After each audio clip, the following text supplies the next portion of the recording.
He seriously looks like he's having issues. You know, that twerk, issues. Guzzling, gas. Hey, welcome to Order 42. I'm Rob, and I am feeling a little under the weather.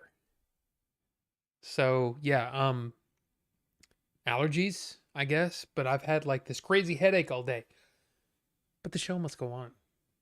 So welcome to Order 42. I am Rob. We're doing the thing, and Ricky coming in hot. Ricky was first. Ricky on his alternate account was first, then Ricky on his regular account, and then Rufus, and then Jinzu, and Ricky again. Welcome, you guys. Good to see you. But look, the amount of stuff, the amount of money that I've spent that I don't actually have this week, it's wow. Okay. So yeah, if any of you guys have some stuff that you got on the sales, I'd like to know about it. Of course, Amazon's running their Black Friday sales. They're also running a buy 3, get 3 for the price of 2 for like books, movies, and games and things. Target's doing the same, I think, until December 2nd. Of course, Barnes & Noble's still doing their 50% off of Criterion. It's been a lot. There's been a lot. I got all kinds of stuff. And I want to show off some of it. You know what? First off, let's show this. This was on sale at Amazon. Black Friday sale. And you're like, what the heck is that? Well, I'll show you. Okay? I'll show you. So, what you do is you slip this guy in here. You tighten this up. And now, yeah, I can film with that. Oh, and this too, but we'll show that in a minute. So yeah, and you can mount it any way you want. It's GoPro compatible. So all of my GoPro stuff that I bought that I barely ever used, I can use this. But what's also cool is I can't show you. This is a big magnet. So if there's a big like magnet thing, I can just plunk and just put it right there and do it there. Really cool. Really cool. So what I'm going to use this for is like that on my backpack. So I should be able to get more footage from this. The problem with this cage, if I want to leave that cage on, which is nice, it's got, everything. The problem is this case doesn't work with it because it's too big. So I got this case. Covers up the screen, covers up the gimbal. Simple, nice. And it's just a hard plastic guy that goes on there. Snaps on there. Bam, protected. It's nice. It's nice. This wasn't expensive. All of the stuff for the Pocket 3 is not expensive. Excuse me, sorry. But yeah, it's pretty cool. It's pretty cool. And I'm looking forward to using it. And you might have noticed, hey Rob, why wasn't there any footage in the intro? Well, I forgot it. I forgot it at home this week, so. But there you go. Florida 42. Florida 42. Gotcha. What else were y'all saying? Let's see. Remember when Ricky wouldn't dare to be first before stream started? Now using 2 accounts. I mean. And some of you are not voting because of other reasons. You should just hit no, you hate commerce, because that's the truth, It's not the truth. But like Rufus said, slow season for me, paid rent, child support, electric bill, Amazon store card, and my bank have too much shit anyway. It's never stopped me. But I understand. And then Always look forward to those fight comp videos. Yeah, for sure. No, I'm broke. Unfortunately, YouTube only gives you 4 choices. And I figured, like, hey, have you already taken advantage of it? Yeah, I've taken advantage of it, and I'm buying more on Friday, or I'm waiting for Friday, or no. Those are really the choices. So sorry that there was no no, I'm broke. So your doctor called, he said you're just sick with it. I mean, maybe. Maybe. Maybe I'm sick of the, the what do you call that? Um what do you call that? There's a term for it. Like when you don't feel well, or you don't, you're upset or whatever, and you retail therapy. Yeah, I had too much retail therapy. Maybe that's it. Maybe that's it. Too many green tea shooters on Saturday, still feeling the hangover. You have GoPro stuff? Yeah. Yeah, I actually bought a GoPro before I bought this camera because I was thinking I want to be able to film stuff outside and all that kind of stuff. And I could also use it as a webcam. Turns out it doesn't work well with Mac, and I had the GoPro and it's sitting in my closet and I barely ever use it. But I did buy some GoPro uh accessories and stuff, like the car mount, you know. So I have footage of me driving around in my car with the GoPro outside. But I can do this. I can use this now. So it'll be interesting to see if, what I end up doing. But yeah. My room smells like rotten eggs and I can't figure out why. Billy, I'm just going to say that it's very possible. I mean, I have one guess. And I'm pretty sure I'm right. You probably ate something really funky and then farted. Maybe that's it. I don't know. Arcane finale was a little confusing, but insane overall. Confirmed 3 more shows in the universe. And Jinzi will talk about my thoughts a little bit because I think I want to do a regular video, a regular review on it. But yeah, we'll talk a little bit about it here in a bit. Street Fighter style game coming out in 2025. League of Legends. Yeah, it was farts. Dairy. I could have bought the GoPro from you at the Palooza. Yeah, I mean, it's an older one though. Like, I don't know how old it is. I can't even remember how old it is. I'd have to look it up. But yeah. Yeah, I don't know if it'd be worth you buying it. I mean, I probably should just go ahead and try to sell it, but I haven't. So, what are you going to do? I mean, it still works. It's still great. And you know what? I probably have a pretty big micro SD card for that thing. And I just bought, oh, that's one of the things I bought.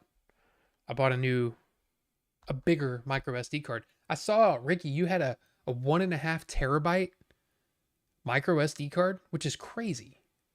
I got a 512 and it gives me 12 hours of recording. I don't need 36 hours of recording on this thing. But you're going to get that Action 5, such an upgrade over my current GoPro. The Action 5 is pretty cool. Gotta say. Couldn't pass it up. Yeah, I mean, my 512 was 34, 35, something like that, which is pretty good considering I think I paid 18 for my 128. Because I was like, I don't know, I want to test it out and see if this is good and all that stuff. And then, I mean, turns out I'm feeling like crazy with this thing. But I mean, yeah, it's just, man, I use it all the time, which is great. I actually tested, by the way, this guy, just walking around. And of course, since the camera's here, I can't see the screen because it's facing this way. And I had my phone. I had linked up to my phone, and I'm like, dude, this is freaking cool. So I should be able to get some pretty good stuff. So we'll see. I've been messing around with your Action 5 randomly, but I want to use it more. It's taking over. I have the 2022 GoPro, but it's already outdated. I don't even, like I said, I don't even know which one I have. I want to say it's like the 5, because I bought it in end of 2019, early 2020. So, yeah, it's old. What are they on now? The 76? I don't know. I don't know. It's old though. But let's, before we get into all this stuff, I want to talk about the stuff I've been watching. I figured we'll switch it up a little bit. Do news after the what I've been watching, and then all of my pickups. There's a lot of pickups here. Do all the pickups toward the end. And then Filbert, I don't know if you guys are in the Discord or not. Filbert had a really interesting question. And this was it. Someone wakes up from a coma after 10 years. They're a huge movie buff. What are the first 5 movies you recommend they watch released in the last decade? From the angle of, if you're into movies, you got to see this. I've been thinking about that on and off ever since he posted that. And I've seen some great responses from you guys in the Discord. But I have a list. And we're going to talk about that. So, there you go. Welcome, Bucho. Good to see you. Good to see you. I use a Sony? Wow, it's going to be a long night. Sony ZV-1 Pocket Cinema Cam. Can't change lenses, but that's what effects and color grading are for. Yes.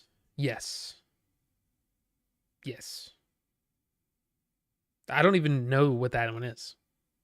Sony CV1? Yeah, exactly. Incredible firstness. I know. Incredible firstness. And isn't it funny though? I really feel like in a lot of ways, Vinny seems to me like Game Dave's version of Bucho. No? I don't know. I just thought it was kind of funny. But anyway. ZVE10. Honestly, I've yet to find a situation where this doesn't do what I want. The Action 5 is cool, but I love this thing. I love it. So we'll see. I might end up getting one at some point, but not for a while, especially since all of the accessories I've purchased because I'm using it for other stuff other than what we intended to use it for. But I didn't actually have to pay out of my money for that. I mean, we paid for it, but you know what I mean? Anyway. Saw a Game Dave intro for the first time last week. Loved the production. Corner of my eye looked like you were waving something else. It does kind of, especially if you're not paying attention, it just looks like I'm waving a big old rubber piece of meat. But no, it's my lovely Osmo. But yeah, what have I been watching? Yes, I did watch Arcane.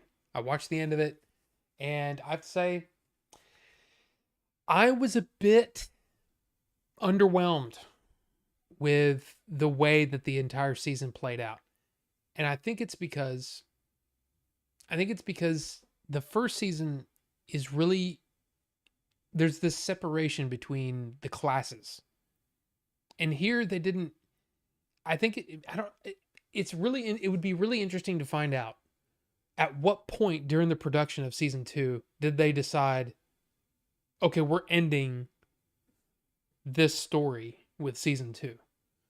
Now, Ninjinzu was saying earlier that there might be, other shows or something like that, but It would be interesting to know because it feels very disjointed and a little all over the place to the point where I was like, I don't this it's a little unshaky, you know? The it's not a very clear,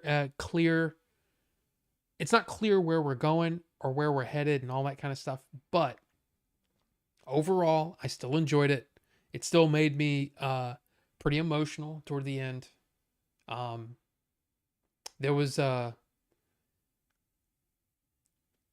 will say a scene of like, whoa, I didn't expect that.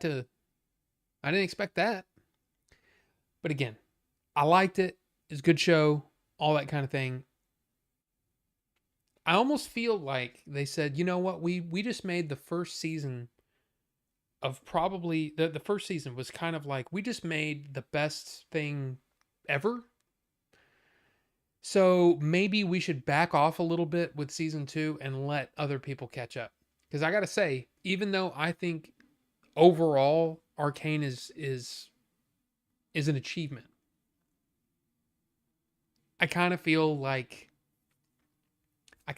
it didn't land. It didn't stick the landing for me, 100%.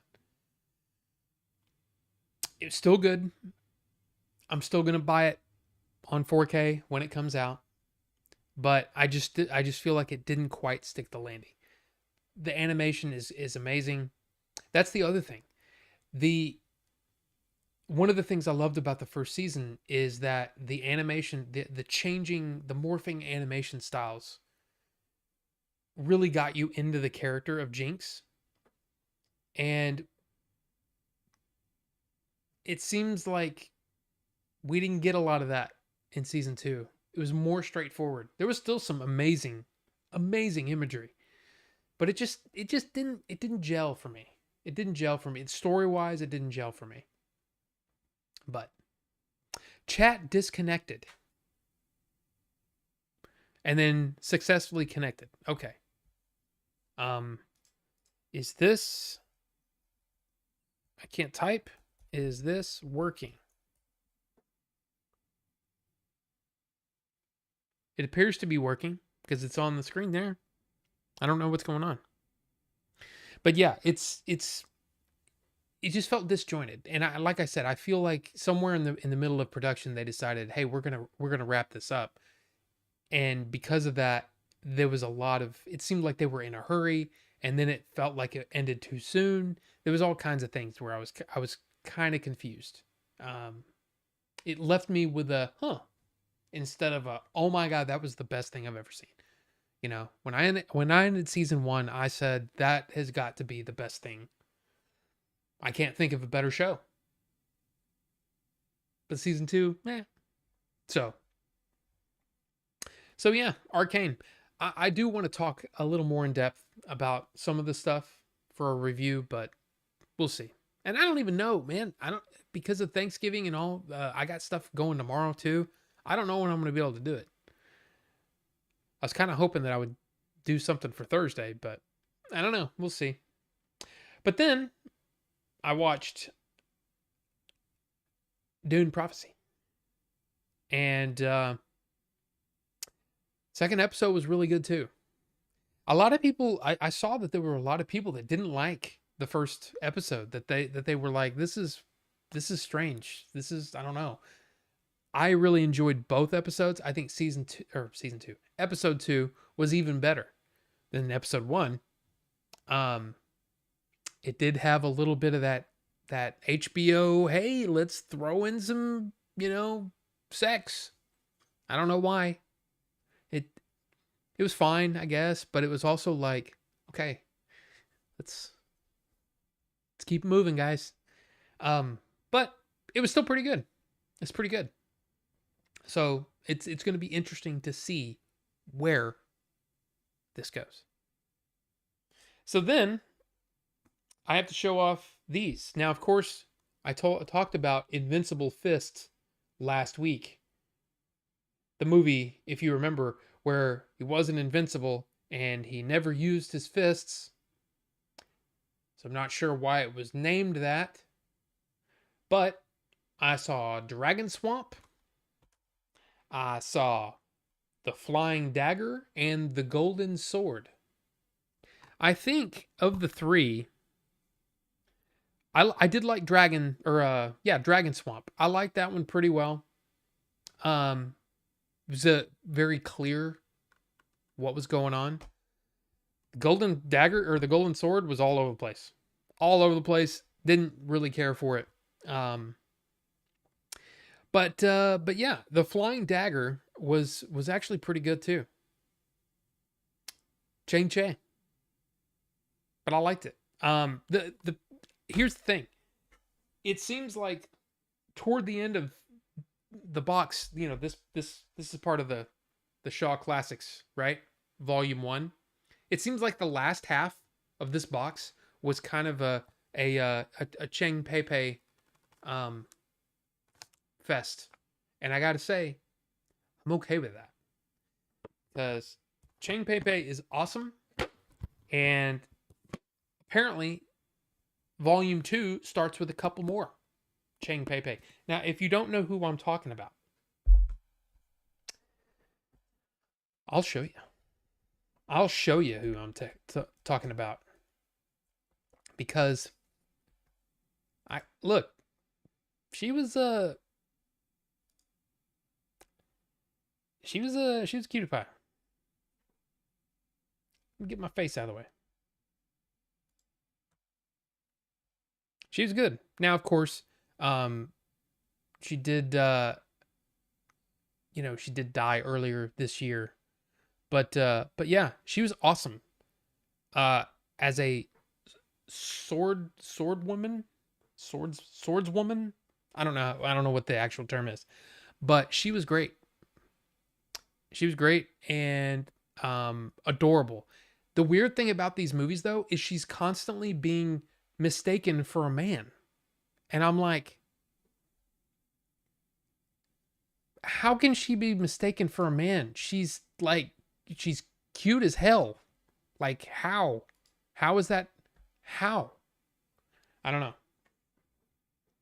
But yeah, that's what I watched this week. I didn't get a chance to watch any other movies. It was actually there's a movie on Hoopla that I tried to watch last night, and it wouldn't let me because Hoopla has a thing.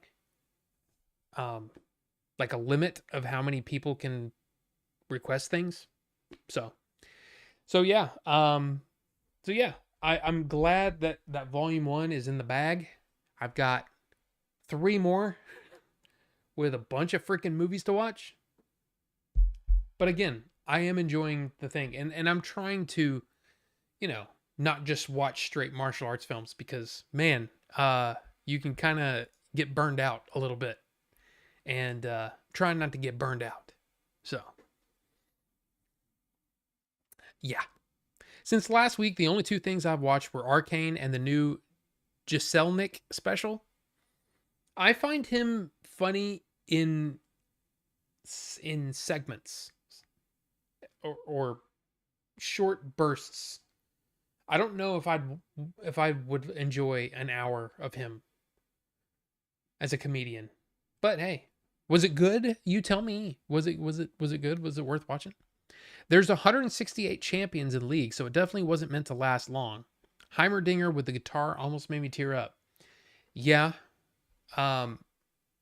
There's just a lot of questions at the end of that. And it just, more than anything, I was irritated at how, I don't know. That was not posted at 7, Ricky. I'm caught up. Or wait, am I caught up? Is this thing not working? Because it says working this is. But yeah, it doesn't seem to be either you guys aren't saying a whole lot, which is fine. Or it's being silly. I don't think so. I think it's all working. You guys are just being a little quiet. And hey, that's fine. That's fine. But I need your energy, my this headache is it's crazy. But hey, let's talk about a little bit of news, shall we?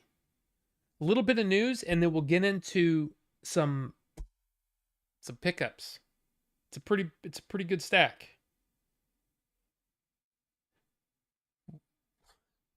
wasn't cheap. But anyway, 653. No, it did no, Bucho. No. When I'm on this one, I'm at work and people come into the store making me freaking work while I'm at work. I hate it. I hate that. That's a terrible idea. You should never be expected to work when you're at work. I mean, what kind of stupid crap is that? But yeah, boom. As you know, I don't like talking about movies that are just casting. You know, I like talking about movies that are, hey, this is coming out, or hey, this trailer just got announced or released or whatever. You know, that's the kind of stuff because it's like those are things that are true and that are happening. So casting is not usually my thing, but Christopher Nolan doesn't cast for no reason. And Christopher Nolan movies are not going to get canceled. So I like to get excited when I hear about, you know, a director that I really appreciate and the casting for those movies. This is a great example. Don't know what this movie's about, but it's got Matt Damon, Tom Holland, Lupita Nyong'o, Robert Pattinson, Anne Hathaway, Zendaya, and now Charlize Theron. That is a hell of a cast. So, yeah, we can look forward to this movie sometime in 2026, July 17th. So, yeah. And Universal, you know, has really kind of turned things around if you think about it. You know, Universal had Oppenheimer last year. They just had Wicked come out and be the top grossing movie of November ever. So it's Universal's doing okay. And they did so well with Oppenheimer, and I apparently treated Christopher Nolan so well that he decided, hey, I'm not going back to Warner Brothers. You and me, Universal, we're doing the thing. So there you go. Oh, I'm like making all kinds of like things, and I'm you couldn't even see me. You couldn't even see me. But yeah, there you go. Lupita Nyong'o, Steve, not Dodongo. That would be a terrible idea.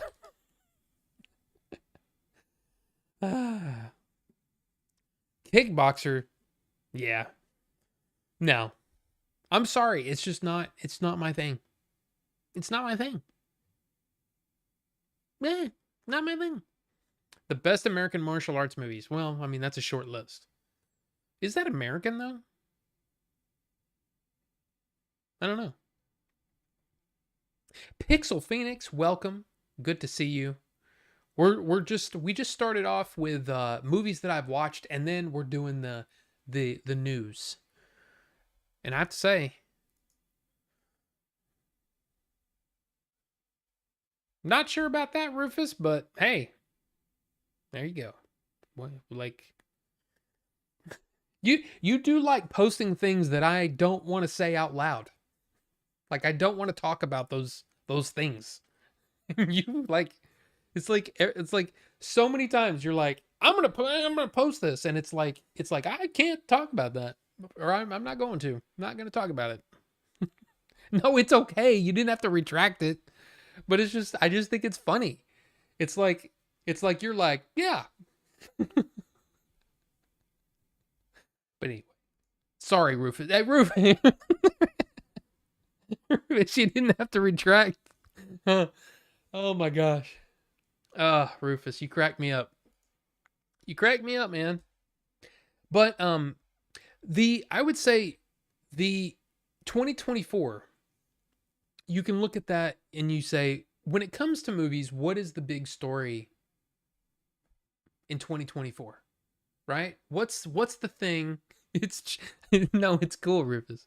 Bandit's Best. What was it? It wasn't even that big of a deal. It was just, you know, he's talking about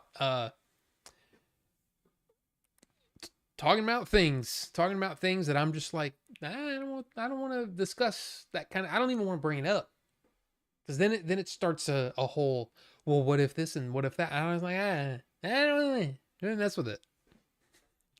It's no big deal. Bandit's Best, but welcome, good to see you.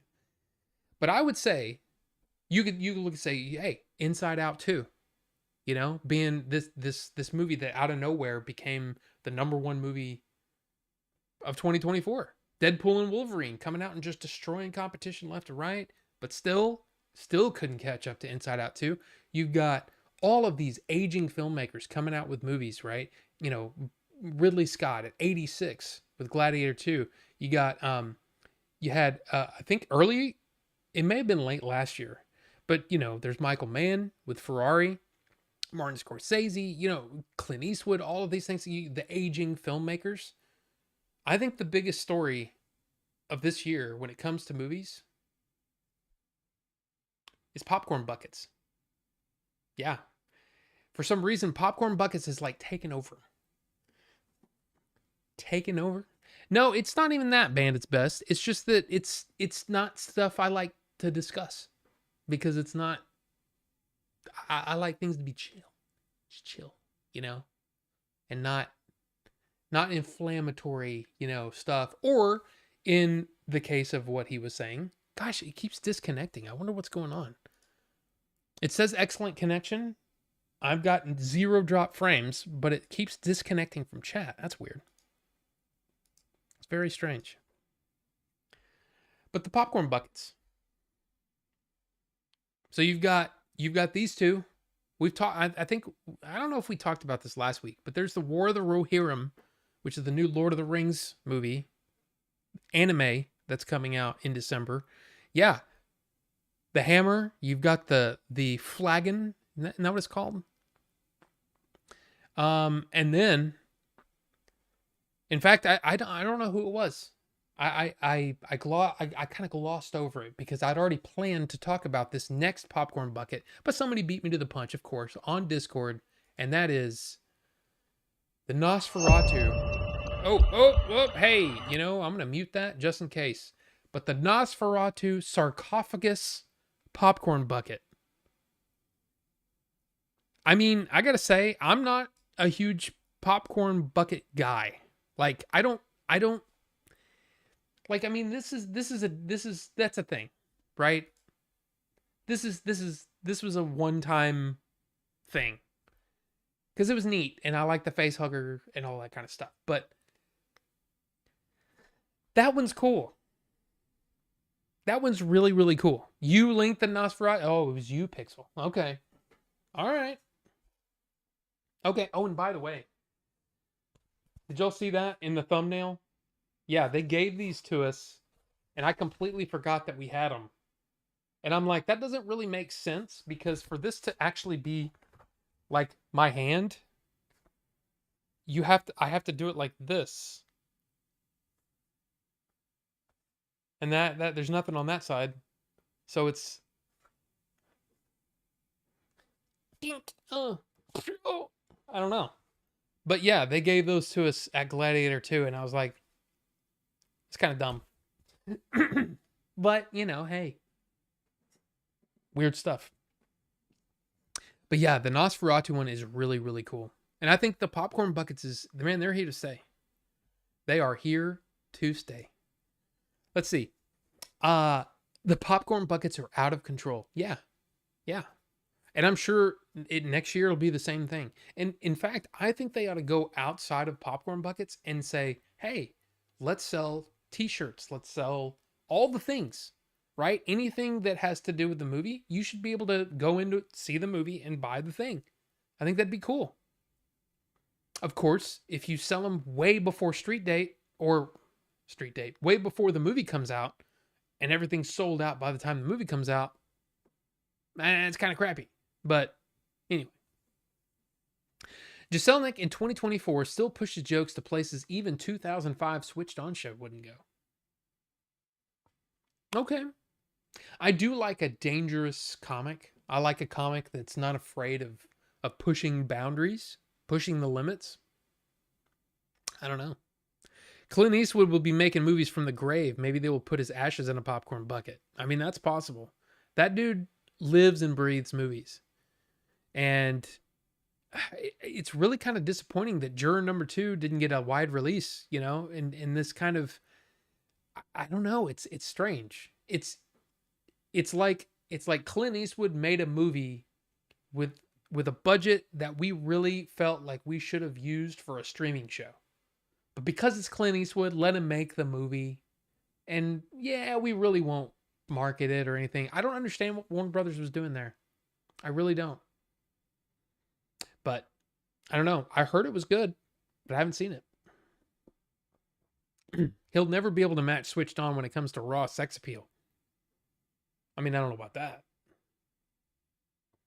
But I thought that sound was my game. Yeah. Yeah, I had to mute that quick. Man, I am really tired of getting, strikes.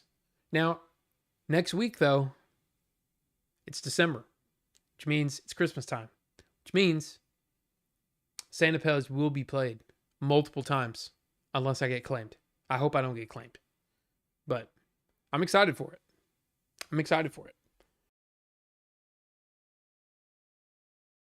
It must be like allergies or whatever, because man, it's like, maybe I need to hydrate,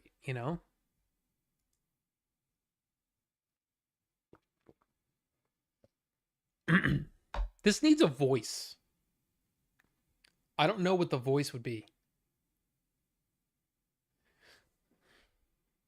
Because he looks upset.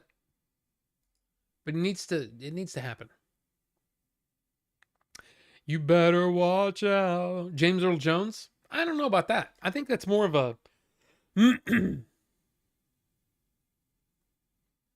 don't know. For some reason I picture a nasally, screechy, yeah, squeaky voice kind of. Yeah. I don't know. It's a weird one. Oh, look, Patricia's here. Nosferatu is demonic and evil. Please do not talk about that. Well, I will say that it is coming out Christmas Day, and I've already got my ticket. So I am going to see it Christmas Day, Christmas morning, actually. I don't have children, so I can go do that and then come home and do a review, and it's going to be great. Hopefully it's great. Hopefully it's great. Feels like they know us nerds would spend that money if our favorite IPs are on plastic stuff. I mean, yeah, but it's... Wait, the hell with the t-shirt. They're going to offer a Snuggie with a bucket hole where your popcorn tub will be locked in for optimal snacking. One of the best ones that I thought, of all the weird things that, people buy, I do like the blanket with sleeve holes. So you can do things. Like when I'm reading, I like to curl up with a blanket, but I can't turn the pages and all that. It would be nice if I had, I don't know. Is that strange? Maybe. I don't know. Vlad the Third wasn't demonic. He was created by God, and God doesn't make mistakes. There you go. Seabiscuit 2 will make a popcorn bucket out of a feed bag and have the audience all strapped in. That would be good. I don't think they're going to make a Seabiscuit 2. That would be kind of funny.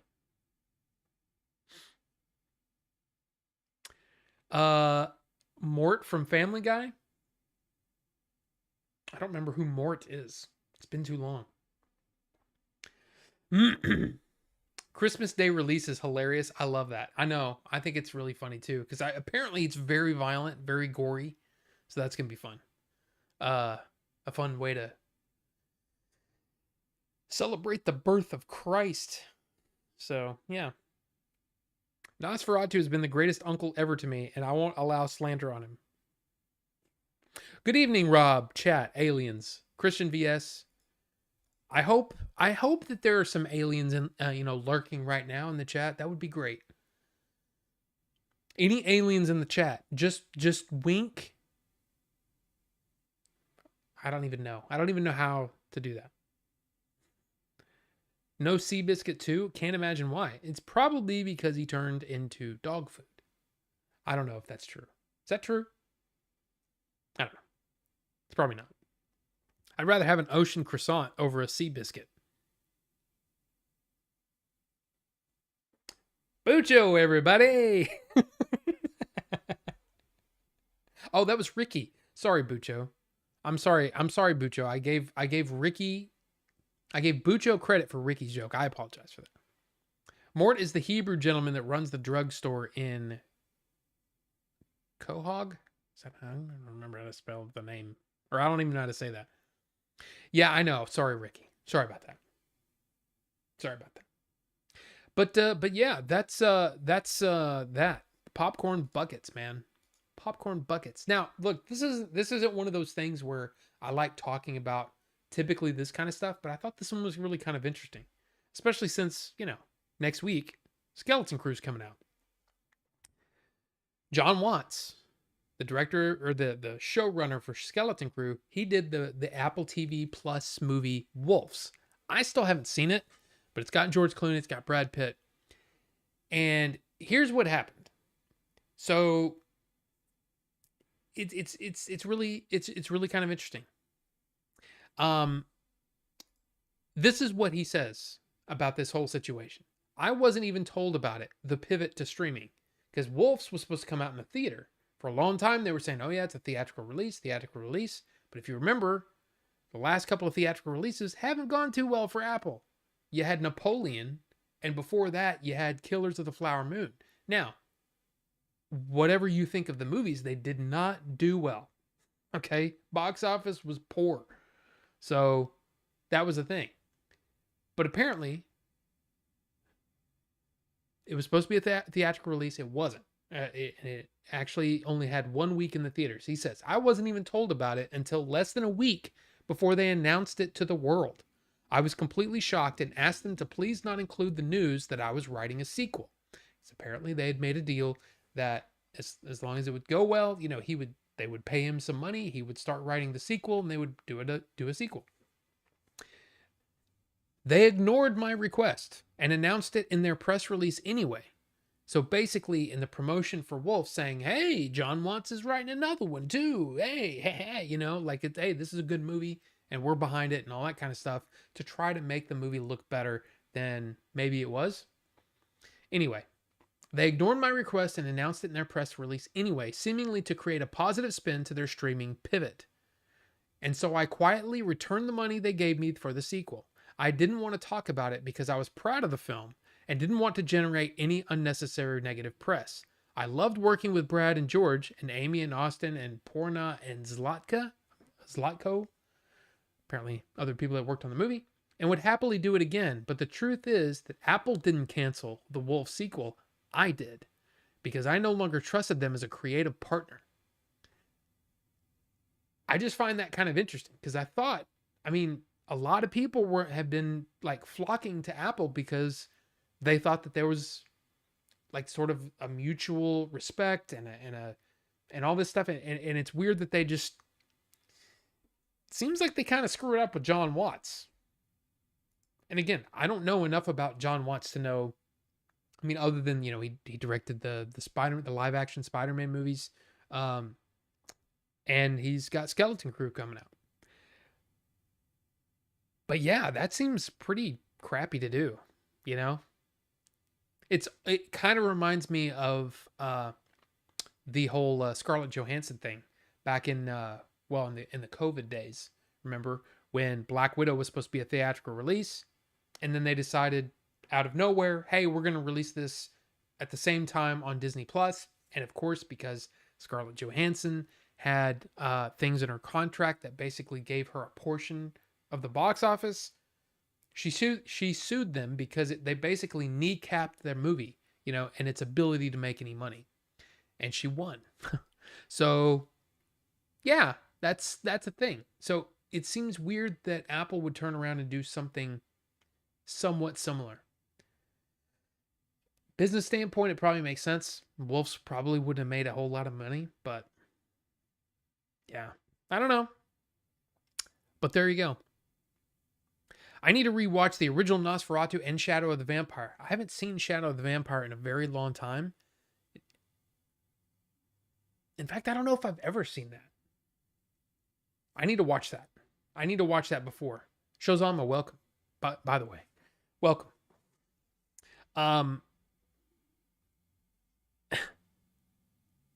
It does sound like something Bucha would say, though. Yes, it did, Ricky. It did. Wait, don't you usually start your news segment with an in memoriam? If someone aces has left this mortal coil, the great Jim Abrahams moved on to the great big spoof movie in the sky a day or so ago. Yeah, he directed. What did he direct? I didn't see that until late, so I didn't add it to the thing. Um, he's directed Airplane and Hot Shots, right? Is that right? Yeah. Oh, there it is right there. Yeah. Yes. Now the thing is like, oh, and Naked Gun. Wow. Okay. Um. Yeah. I just didn't know. But thank you, Bucha. Thank you. He does. He does. He does deserve a mention. But there you go, Jim Abrahams. Uh. I tried to watch the original Nosferatu. It's just not for me. Yeah, it's. I mean, it is a it's a silent film, but it was actually I really found that one really interesting. He's the A in Zaz, Airplane, etc. Plus he did Hot Shots without the ZZs. Yes. Patricia, wow. There is no spoof movie in the sky. The sky is full of heaven, so please stop being a false prophet. I don't know if Bucho's ever been called a false prophet before. It's it's kind of interesting. But speaking of John Watts, I do want to mention this, that if you are interested in Skeleton Crew, you get an earlier date. It's not coming out on December 3rd. It's coming out on December 2nd. So Monday at apparently 4 p.m. Central, 6 p.m. Pacific time, Skeleton Crew, the first 2 episodes are going to be on Disney Plus a day early. And I saw that they were also doing some screenings. So if you're interested in that, going to see these I guess the first 2 episodes in a theater, that is an option for some people. But yeah, interesting. And I gotta say, I'm super excited for Skeleton Crew.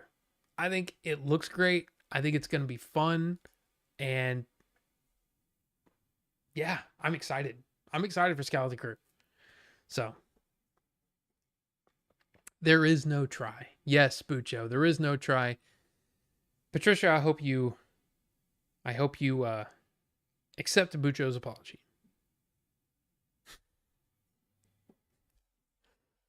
Ah, man, you guys. And it's funny too because in the votes here, I by the way, I didn't actually mention that earlier. For those of you who may not be, you know, either here live, if you're watching the replay, the poll question was do you oh my gosh. I didn't say any of those things. I said, do you participate in the Black Friday madness? And I had 4 choices. The first being, yep, already bought my loot. So like you're done. And then, yep, I already bought some and I got more to go. And then, yep, waiting for Friday. So either, yes, I've already bought everything I need. Yes, I bought everything. I bought a bunch of the stuff and I'm buying more on Friday. Or I'm buying all the stuff on Friday. And then the last option is, no, I hate commerce. And apparently 50% of the people hate commerce. 50% of the vote. The second place was yes, bought some and more to go, which is, I guess, the camp that I'm in because I'm still waiting for e-liquid to go on sale because we haven't had a liquid poll in forever because I'm out of new liquids. So I'm waiting. I'm waiting for a good sale for me to jump on it so we can get some liquids in here so we can do some voting. And then tied for third place and last place is yes, already bought my loot, and yeah, I'm waiting for Friday. So, but look, I would love to hear what you ended up picking up. I have bought so many things. Again, I bought this little case for my Osmo Pocket 3. covers the screen, covers the gimbal, and it's a smaller situation in order for me to be able to use this cage. I also bought an extended or a larger micro SD card for this so I can record more. I got a freaking huge hard drive. The sale was ridiculous. I was gonna buy like an 8 terabyte hard drive to kind of extend because I keep running out of space. So I was gonna extend. Well, this 14 terabyte hard drive was on sale. And so I bought it with money. Cha-ching, got it. And I've been using that. Nice. Very nice. I also, because they were on sale and because, just because I tried my wife's AirPod Pros because I just got to say this. I'm not a big fan typically of in-ear headphones. I like the ones that kind of sit on the ear or, over the ear, right? I've never been a big jam silicone or plastic or whatever in your ear. I tried hers and was like, oh my God, these are amazing. And they're on sale right now. I'm going to go buy some. So I bought some AirPod Pros, the twos, and holy crap, they're amazing. I love them. It's, I know I've said this before, but it's like, it really elevates the music, man. It was great. So I'm enjoying that. And then there's so many movies and box sets coming. So the first thing I bought from Amazon, Black Friday sale, was this movie, Civil War. Now you might be thinking to yourself, didn't Rob say that he wasn't a huge fan of that movie? Yes, you would be correct. I really enjoyed this movie all the way up until the last 15 minutes or so, where I feel like it betrayed the point of the movie and left me with a feeling of complete hollowness and like this was all an exercise in futility, and I didn't enjoy the way that the ending made me feel because I felt like they were on their way to saying something and then that was destroyed. Now you might say, Rob, that was the whole point of the movie. The whole point of the movie is to make you feel like that. Okay, well, I didn't enjoy that. So there you go. But I still ended up buying the movie because it was on sale, number one, and because of the special feature, Torn Asunder, Waging Alex Garland's Civil War, 6-part documentary that is directed or created by one of my favorite movie documentarians in the business. That is Charles de Lauzirika. He did Dangerous Days for Blade Runner. He did the Kingdom of Heaven documentaries. He did basically anything Ridley Scott. Charles usually is the one to do them. But he's just a master. He's a master at it. And I love his work and I wanted to see it. So that's why I bought this. That's why I have it. I have it and that's the way it's going to be. And I haven't actually opened this to see. Yep. Standard guy on the inside. Nothing, no reversible artwork, nothing like that. But I did buy Civil War. There are some other movies coming beyond something like this. I'm going to have to put this here. Because next. Oh wait, let's get caught up here. I might be able to muster some excitement for Skeleton Crew, but not Skeleton Crew. Gotcha, Steve. Gotcha. I picked up Air. Sorry, Ricky. Sorry. Slades. Hey, Rob, I made a 4K IMAX version of Spider-Man 2002 by using the full screen DVD I upscaled and the 4K Blu-ray by combining the two images. The movie was filmed open matte 4:3. Very interesting. Very cool. anybody's interested in that, hit up Slade's movie. There you go. Hard drive. Ew. Hey. Who you mug for that 14 terabyte drive bunny? How much HD? I have. Okay, so that's a 14 terabyte hard drive. I currently have.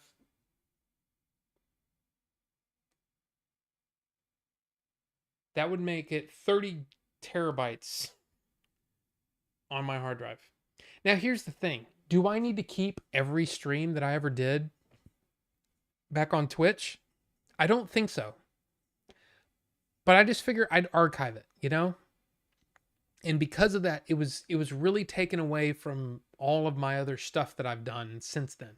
Like I don't keep these, you know? I don't record these and you know, have them on my hard drive. I just leave them on YouTube. And I don't really see myself ever needing to do stuff with them, at least not as of right now. And maybe I should. But I don't. So, there you go. Now, if I had, you know, a what do you call it? Like a paid editor that would take my streams and make, you know, shorts and, you know, short little videos and all that stuff. Sure, maybe, but I don't have that. So, there you go. Which I would probably need a lot more hard drive space than that. But yeah, it's a lot of stuff. Jesus should teach your parents to actually love you for once. Wow.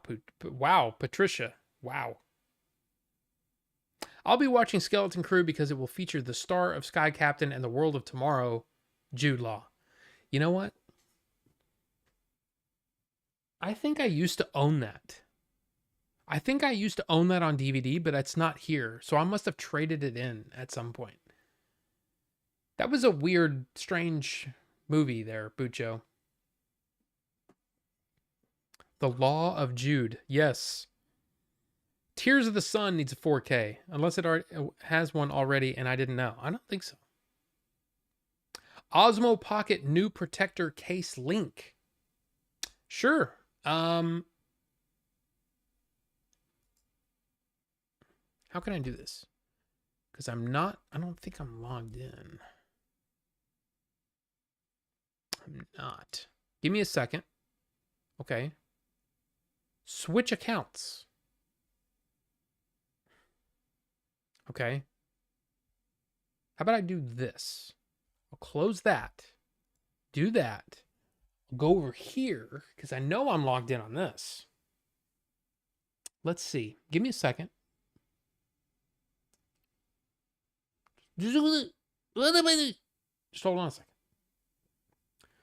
I'm going to do this and I'm going to hit copy. And then I should be able to open up my own stream on my phone. Possibly. Where am I? How can I?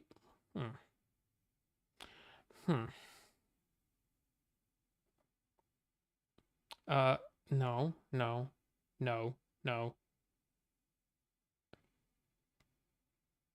No. Stop. Why do I get ads on my own channel? Does that make sense? I don't know if that makes sense to me. That was me. And there you go. Wow, that took a lot longer than it needed to. But there you go. Keywords for Amazon search. Yeah, that one's weird because there are many different manufacturers of cases like this. But that's the one that you want. The one that says Sunny Life, Sunny. At least that's the one that I got. And it was like $10 for that little case. And I just like that better. You know? Now, I mean, it doesn't have the cool thing about this case is it does have a place for your wide angle lens and a place for a black pro mist, which really could be any lens. But I also have this guy. So I don't really need that. And I don't ever use the wide angle lens. So I figured, hey, this will work great. I like it. So there you go. Uh, let's see.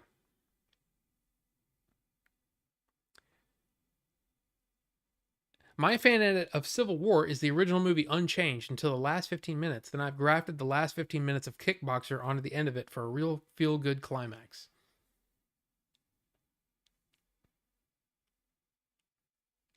Okay, then. North by Northwest is out. Yes. And here's the thing. I have North by Northwest as part of my Alfred Hitchcock Blu-ray collection. If I planned on watching, I don't have any Alfred Hitchcock movies in 4K to my knowledge. I have that, and for me that is fine. For the amount of times that I'm going to watch those movies, to me a Blu-ray is fine.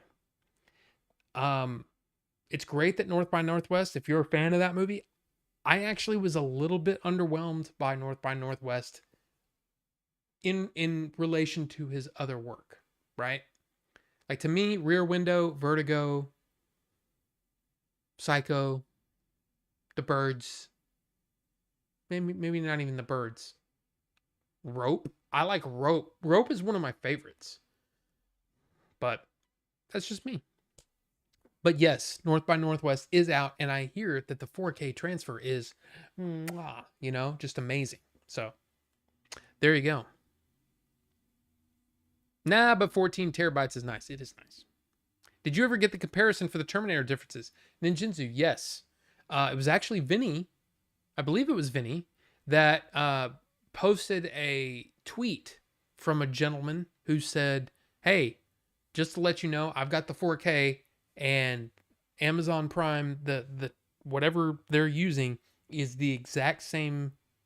It's the exact same transfer as what's on the disc. Now, of course, since you're watching it, since you're streaming it, it's going to be, of course, you're gonna lose some quality. But I did end up watching. I guess maybe I should have put that in what I watched, because I did watch Terminator. I watched the whole thing. I ended up watching everything. I was impressed. But then I was kind of like, I'm kind of glad I didn't just drop, $25 on it, because I probably won't watch it again until next time I want to watch the Terminator. That disc will probably be a lot cheaper. So, and it's just because, like I said, it's just because I've seen the Terminator so many times. I don't need to own that. I don't need to own it right now at full price. I just don't. Zodiac was another one where I'm like, I should have waited. I should have waited on Zodiac because it's got nothing on there new. And I'm not going to watch it for a while, I should have waited.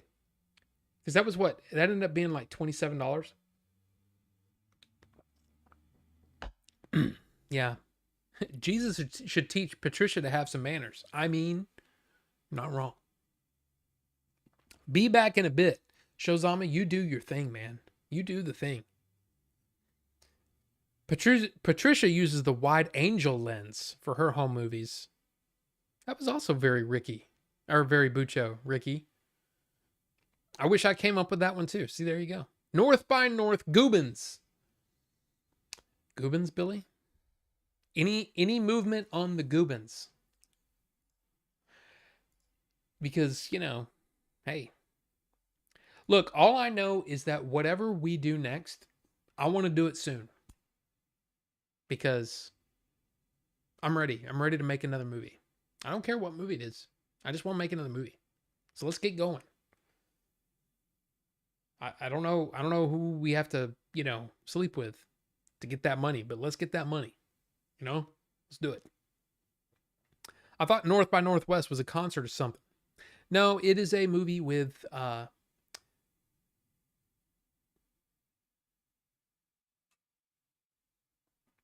could see his freaking face, and I just went blank on his name. What the heck?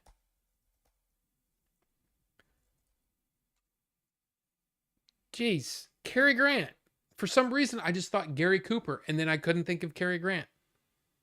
Cary Grant, Gary Cooper, Cary. I always get those names confused, and then if I think of one, it's hard for me to think of the other. But look, that's the movie, North by Northwest. And I'm sure if you hit shopping, oh yeah, there's the new 4K right there. Oh, that's the Blu-ray. There's the new 4K right there. So apparently this transfer is amazing. But yeah, it's kind of, for me, it's one of those movies that I'm like, it's fine, but it's just not my favorite. And I'm seriously, I've gotten to that point. We've talked about this. I've gotten to the point where it's kind of like, how many more times am I going to watch these movies? Like in the rest of my life? So at which point are you just buying stuff to buy stuff? Or are you buying it? What like, I don't know. It doesn't stop me, of course. But hey. So the next movie on the list is a movie we've talked about. Pixel Phoenix showed off his copy, I believe. And I still show an excellent connection, but things were spinning weirdly. Second Sight. Second Sight, baby. The Blair Witch Project Blu-ray edition by Second Sight.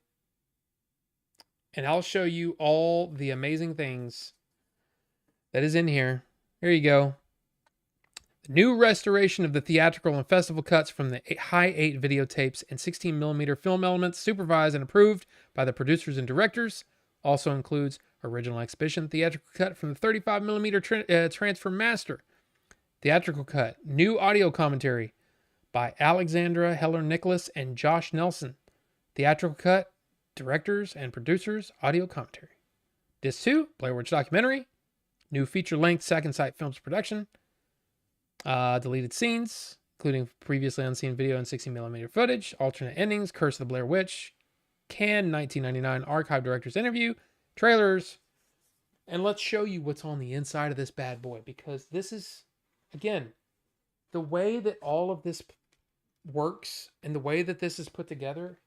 If you're into physical media, Second Sight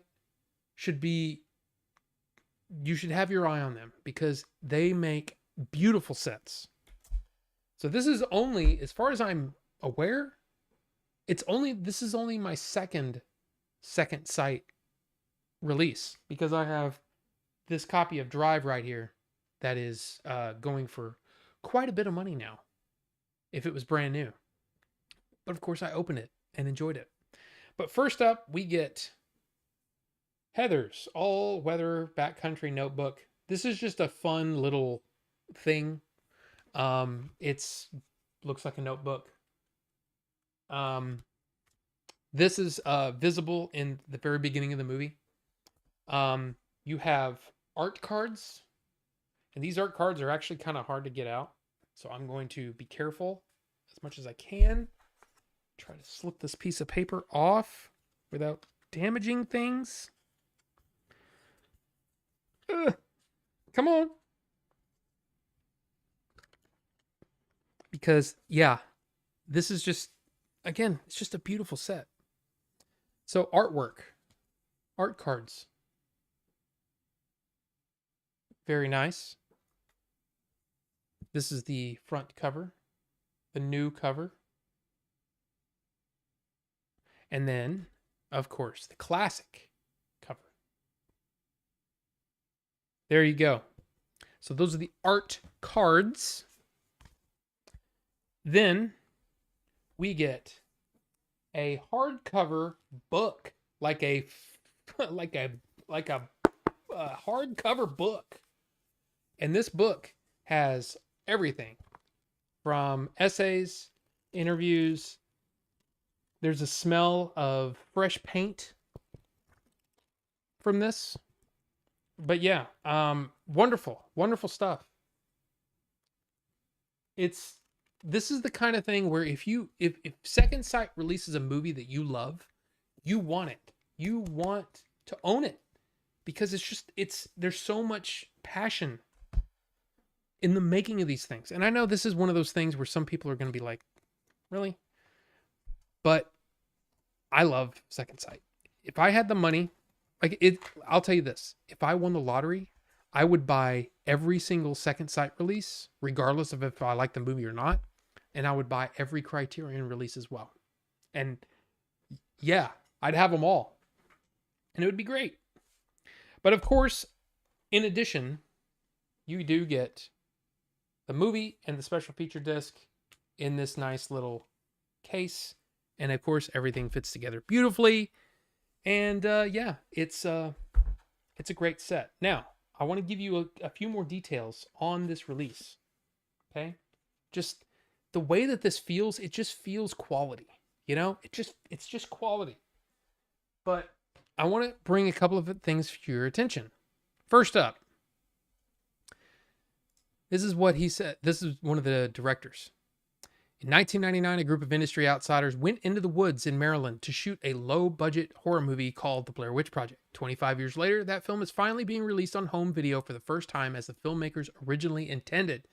The Blair Witch Project was filmed on Hi-8 video and 16mm black and white film, edited on a Media 100XR, a non-linear editing system in wide use then. Since the theaters then did not have video projectors, we had to transfer our Digibeta master to 35mm film via a process called telecine, basically filming the video on a special screen in a controlled environment with a 35mm film camera. We had to do that to play the film in theaters. But when it came time to release the home video and DVD, Artisan made a huge mistake. Instead of returning to the Digibeta master, they took the 35mm telecine transfer and did a telecine back to video. This introduced serious motion errors. It gave the Hi-8 footage film grain and muddied all the colors with a brown overcast, killing detail. The edits at that transfer became 3-frame dissolves rather than hard cuts. Everything about it is wrong. But at the time, we were not in a position to demand it be redone. Thanks to Second Sight, the film has been retransferred from the original Hi-8 tapes and 16mm film, capturing the true look we wanted 25 years ago. This new Region B edition includes 90+ minutes of unseen deleted footage and a 2.5-hour making of documentary. The new master is scarier, sharper, and exactly how we dreamed it should be. I hope fans love this new transfer. Its look, motion, and hard cuts create a far scarier psychological effect than all previous versions. Will Lionsgate release this version to the US and on streaming platforms? I'd love it if they did, but we have no say. If you're outside Region B or Europe, you can contact Lionsgate on their social channels and request it. We put in a lot of work to make this happen, but none of us earn any money from sales of Blair Witch anything. That's just the reality for first-time filmmakers with no leverage cutting a deal with a studio, but that's another story for another time. Honestly, I'm just thrilled the proper version is now available and people can see our original intent for home viewing. Questions about the transfer, drop them here. Thanks for all your support. Blair Witch fans are the best. Now, if you didn't get all that, they had to basically show it on a screen and film it with 35mm film to put it in theaters. And then instead of going back to the original masters, Artisan Video at the time just took that 35mm film and transferred it to VHS and DVD and whatever else. That's a problem because there's a degradation of the way that the film looks. Because this contains both versions, it contains almost like what Artisan used, the 35mm transfer and the original transfer. Holy crap. The difference is insane. So if you're a fan of the Blair Witch Project and you have a region-free player or a player that you can watch Region B content on, Panasonic. If you do have one of those, this is absolutely worth your time because this is, to me, this is a movie that's it's important to me because this was a movie that was it was big when I was at Blockbuster. I got to see it early. I've told you all the stories. It's amazing. Now, unfortunately, this is not without its issues. Disc replacement program. Unfortunately, our release of the Blair Witch Project has been affected by an audio channel mapping error, which presents the theatrical cut in dual mono rather than the original stereo. We are very sorry for this and are now in the process of fixing and producing corrected discs, and will be making replacements available to receive a corrected disc, blah, blah, blah, blah, blah. Then they came out even further. We are currently working through a large volume of queries regarding the replacement disc program, which is going to take some time, so please bear with us. The disc will not be sent out until January. Some answers to queries we have received. We are replacing discs regardless of retailer. We are recalling stock from stores, but all stock currently in the marketplace is affected. If you are changing address, please confirm address to send to in January. So if you ordered it from Second Sight, you just have to email them, give them your 5-digit order number, done. If you bought it somewhere else, like I did, I bought it from Diabolic. If you order from somebody else, you have to give them proof of purchase, which I did. So I've already sent this in, but there you go. So like I said, it's not without its problems, but yeah, it's still, the transfer is absolutely shocking at how good it is. It's really, really good. Again, and I think you have to be a fan of the movie to really appreciate it. But since I'm a huge fan of the movie, and I'm a huge fan of what happened, surrounding that release, I love it. I love it. So there you go. Let's get caught up here. A lady friend wanted to film us to make a movie, but I said no. Interesting. Very interesting. Slades, in 2027, I think it would be cool to have a Scooby-Doo 2002 25th anniversary edition, maybe extended cut with all that stuff James Gunn said was in the movie, with it being darker and more mature jokes. I mean, sure. I never saw that movie because again, this is no art is subjective, right? I hate Scooby-Doo with a passion. I can't stand that show. I never have. But there you go. Second Sight is a badass game. That's not a game. Not a game. But Blair Witch is awesome. I really like it. And Carbonite. Welcome, Carbonite. Good to see you. I call dibs on your lotto-funded Second Sight and Criterion collections. Shozama, I'll say this. If I win the lottery, I'll buy 2 copies. And you can have one of them. You can take that to the bank. So if I win the lottery, I owe you a full Second Sight and Criterion collection. How's that? How's that? So there you go. All I got to do is win the lottery now. I called dibs on those colorful vapes he busted out months ago. I mean, sure. Hopefully, hopefully I survive a long time and we don't have to worry about that. But hey, we're not done. So this next movie is probably, I will say this, I will not spend more money than this on a blind buy in the future.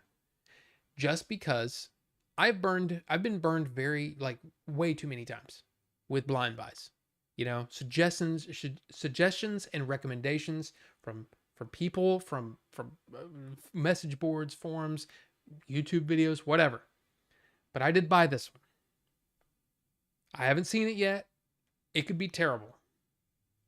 But I bought it because, well, I was sold on it. And I'm like, that sounds like a movie I would like.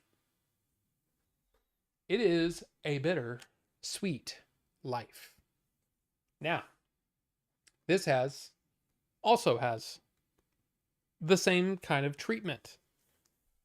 And it's much tighter. But I believe, if I'm not mistaken, yes. Part of the reason that I went ahead and bought this is because it is in 4K, this movie. But this is, let's see, A Loyal Gangster. This is what it's about, okay? A loyal gangster falls foul of his gang when he's assigned to keep watch over the young mistress of his crime boss. Things take a violent and bloody turn when he is unable to carry out an order to dispatch the girlfriend and her new lover. I've never seen it. I've never seen it. I don't know if it's good, but there you go. Yeah, it's just, there's something about it that just made me go, that looks like that's my style. I like it. Again, you get a nice, very nice book. This is not a hardcover book. This is just a whatever, but beautiful, beautifully done. Okay, this is something that Second Sight does so well. You just don't get these kinds of releases anywhere else. I mean, you do on other boutique manufacturers, but not from the studios. The studios don't give this kind of presentation. Now, I don't even remember how much this was, to be honest with you, but I know it wasn't cheap. So it's just one of those things, man. It's like, I need to watch my spending, and I need to realize that, hey, maybe before you drop, $50, $60 on a special edition set from Second Sight that you have to, import because Second Sight is from the UK, maybe, just maybe you ought to watch the movie first. So there you go. I'm trying to do it for the art cards. So there's one, there's two, there's three. I'm on. I mean, it just has a style that I really like, but I don't know. I don't know if this is going to be good or not. So there you go. So that is A Bittersweet Life. I'm looking forward to seeing it. I mean, I own it now, but just like that Long Arm of the Law that I bought not too long ago, where I was kind of like, man, I really kind of wish I'd just watched the first one because I would have saved my money, because those movies were not great. But again, beautiful presentation. In 4K, it's, okay, can you go in there, please? Can you go in the box, please? Can you pop? Hello, please. Please. There we go. So yeah, A Bittersweet Life on 4K from Second Sight. Contains strong bloody violence. But there you go. Kim Ji-woon directed. Hey, we'll see. We'll see how this one is. Now, finally. Wait a minute. Hold on. Hold on. Let's see. Let's see. Solid. Didn't mean if death occurred. No, you know what I mean. I didn't care for Blair Witch, but the adult movie parody, The Nair Bitch Project, was far more entertaining, even if the camera work was just as shaky. Sounds like someone watched Pulp Fiction a few times before writing the movie. That's possible too. What's your best and your worst blind movie buy? Probably my best would probably be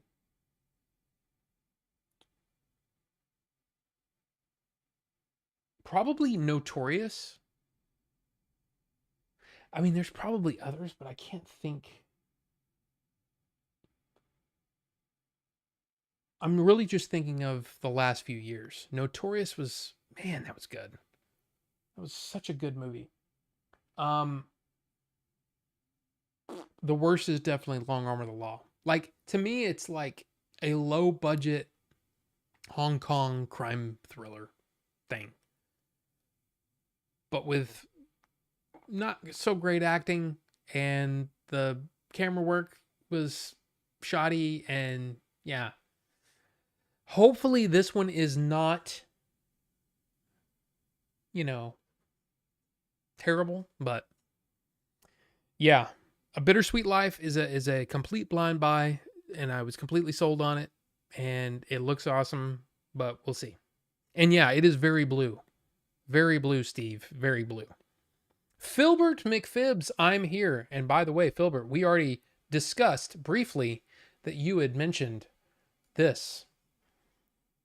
Someone wakes up from a coma after 10 years. They're a huge movie buff. What are first 5 movies you recommend they watch released in the last decade? From the angle of, if you're into movies, you gotta see this. I've been thinking about this, well, on and off since you posted that. And we're going to talk about it here in a little bit. I'll snap them on screen. Well, I mean, just the thumbnail there, or that little screen cap. But yes, I do want to talk about it here in a bit.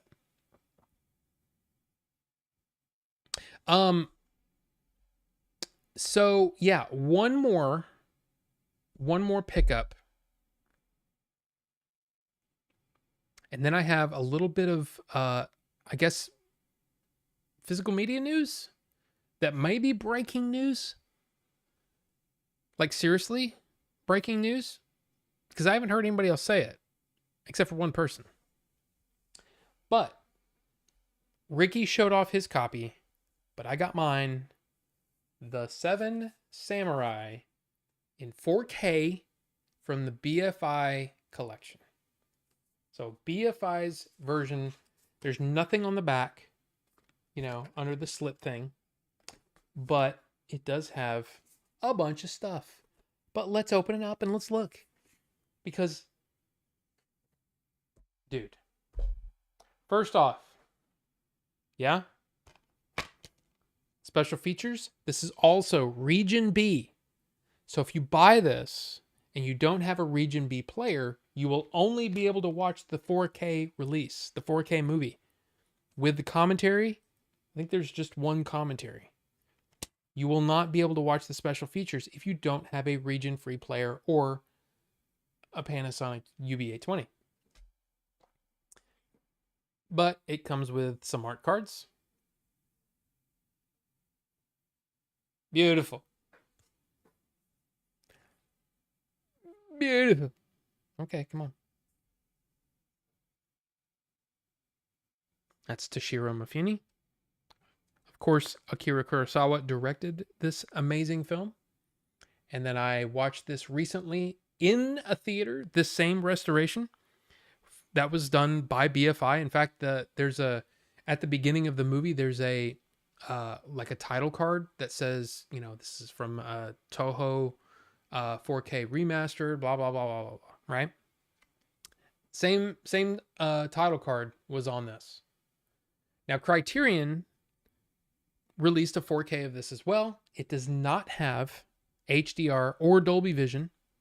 It is simply a 4K release. But from what I hear, there's not much difference between the two. There are going to be situations where the Criterion is a little bit better in some situations, and then in some cases, the BFI will be a little bit better.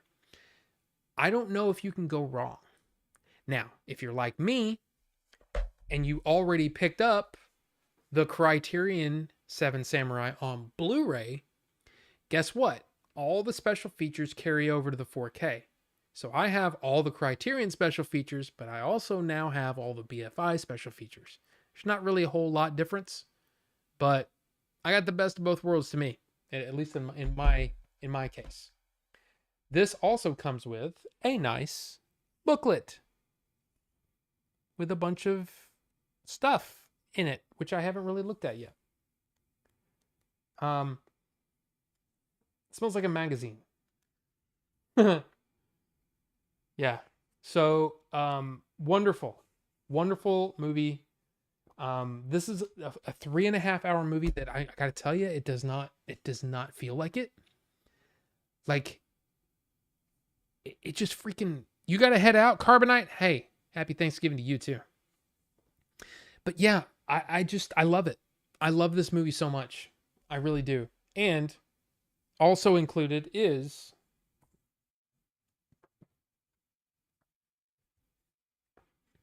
if I can open the thing,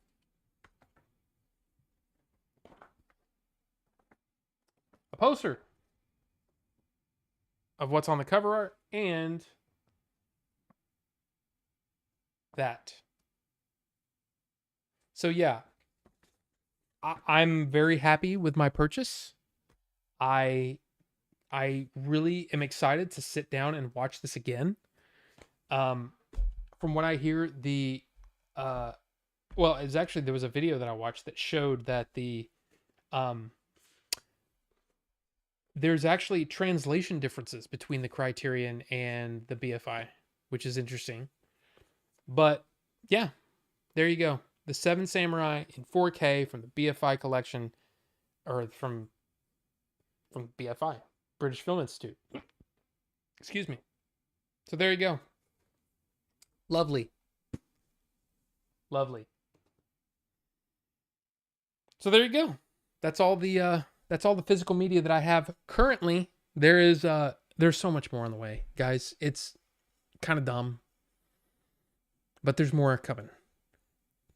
Let's see. One group was from Amazon, another sale. One was a pre-order. There's another release that actually I believe it was Filbert that recommended. I believe it may have been Pixel. I can't remember. That's on the way. I've got another pre-order coming from Diabolic. What else? The part of the buy 3 for 2 sale thing that Target was running. I got 2 movies and a book. And again, the book was recommended to me by Rufus. So there's a lot coming. Oh, and there was a sale on Woot on Switch games. And my wife and I went insane and bought lots. So yeah, next week should be fun too. There should be a lot of showing off of physical media on the next stream as well. But I do want to point this out. And again, I'm guessing that this is somewhat breaking news because I haven't heard it. I've only heard it from one person. But on the physical media show that Robert Meyer Burnett does, he was talking about Kill Bill Volume 1 coming out on 4K. These are apparently leaked screenshots from Blu-ray.com. But there's Kill Bill Volume 1. There's Kill Bill Volume 2. And Jackie Brown. But, yeah, exactly. Sorry. But, yeah. Now, here's what could be considered breaking, kind of. Robert Meyer Burnett, on his Blu-ray show, or his physical media show, talked about how that there was going to be basically a new way to purchase physical media. And that it was going to be one of the studios. He mentioned Kill Bill, he mentioned Jackie Brown, and he also mentioned the upcoming Snowpiercer release. Well, guess what? That is all from Lionsgate. So, if you do the math, then that means that there's a good possibility that all of those releases will only be purchasable through Lionsgate on their direct-to-consumer website that they're launching apparently next month. So there you go. If you're interested in Kill Bill, Jackie Brown, Snowpiercer, or any other Lionsgate release, we may only have one place to buy them from, which also means that, yeah, pricing will be whatever they decide to price them, and there won't be any other way to buy them. So there you go.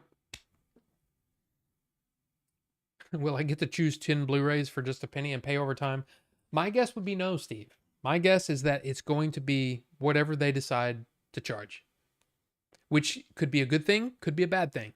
I guess we'll see. But again, all of this comes from Robert Meyer Burnett's physical media show that he does every Sundays or Saturdays or Sundays.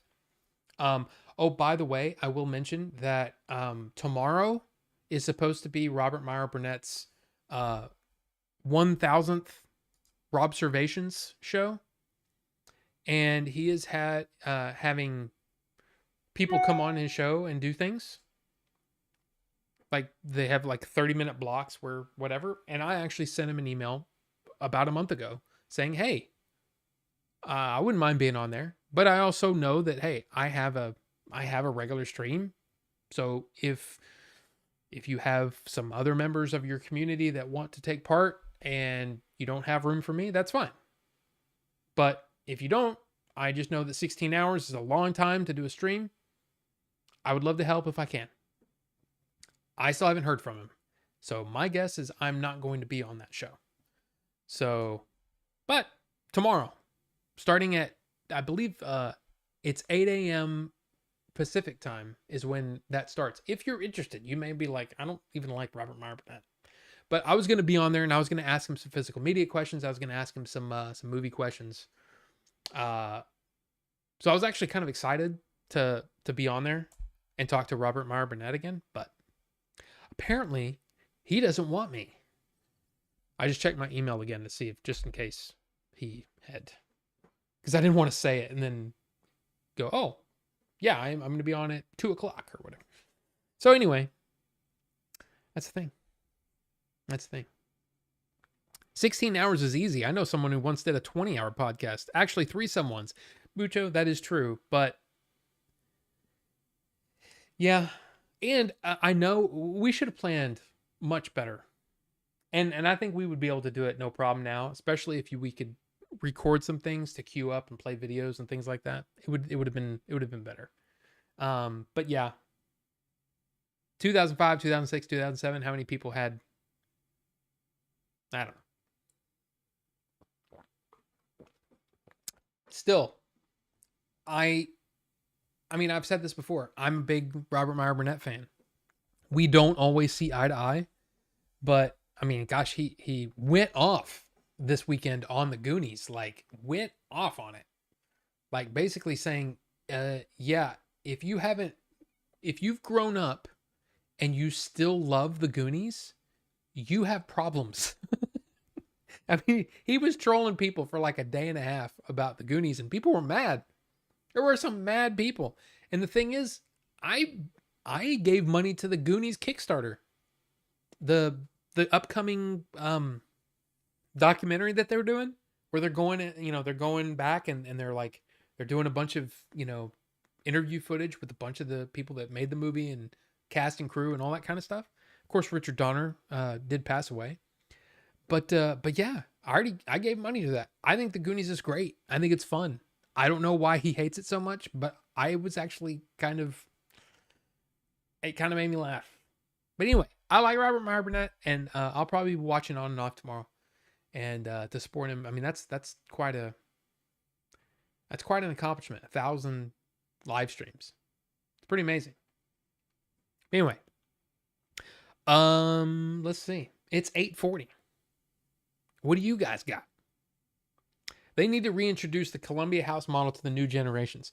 Well, the problem is, part of the problem is that there's no one to fill that. Physical media isn't a thing anymore to the same extent that when Columbia House was out. Because I mean, shit, I'm pretty sure some of my CDs there and that My Police box set up there is a BMG. Remember BMG? Same thing. I had a BMG and a Columbia House going. Bunch of CDs, and I'd buy the problem was you were then locked into, okay, I've got to buy a CD this month. Which is kind of a, what, $26 for a CD? Damn. I can go pick this up at $12 at Best Buy. But yeah, physical media just needs to become a thing again. Picked up on digital Mission Impossible Dead Reckoning 4K, The Three Musketeers, Part 2, My Lady 4K, and The Shop Around the Corner in HD. Very nice. Shop Around the Corner, that's James Stewart, right? And it's what You've Got Mail is based on, right? If I'm not mistaken. It's been a long time since I've seen that. I did see it once. Shop Around the Corner, 1940. James Stewart, Margaret Sullivan. Nice. Very nice, from 1940. See, look. I mean, look, everybody, likes different kind of movies. I like the fact that Shozama really appreciates older film as well, and he likes to, I mean, look, Mission Impossible Dead Reckoning 4K and then Shop Around the Corner. Amazing. By the way, I don't know if you heard this, but Kino Lorber has been putting a lot of their movies on digital as well, and they start at $5.99, which is not bad to purchase a movie. I always keep space at my Thanksgiving table for Rob. We always make room for Order 42. Filbert, that's such a nice thing for you to say.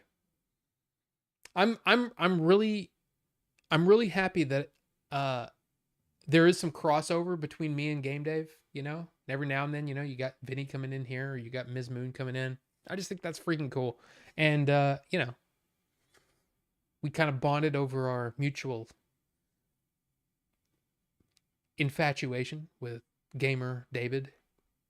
But yeah, it's cool. It's cool that you guys are here. It's cool that you're here. And I always do. I need to find a time where you're streaming and I can actually sit down and watch. Because lately it's just not been a thing. Also, You Switched On Gentlemen were 20 years younger. Yes. Oh my God, dude. Wow. When you put it that way, 20 years ago, next year, in February, will be the 20-year. God, I still can't. I can't wrap my mind around that. We need to do something, for sure.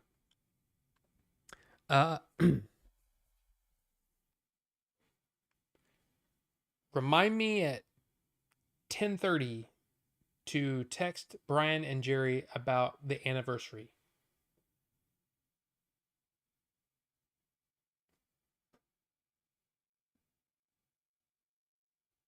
Yeah.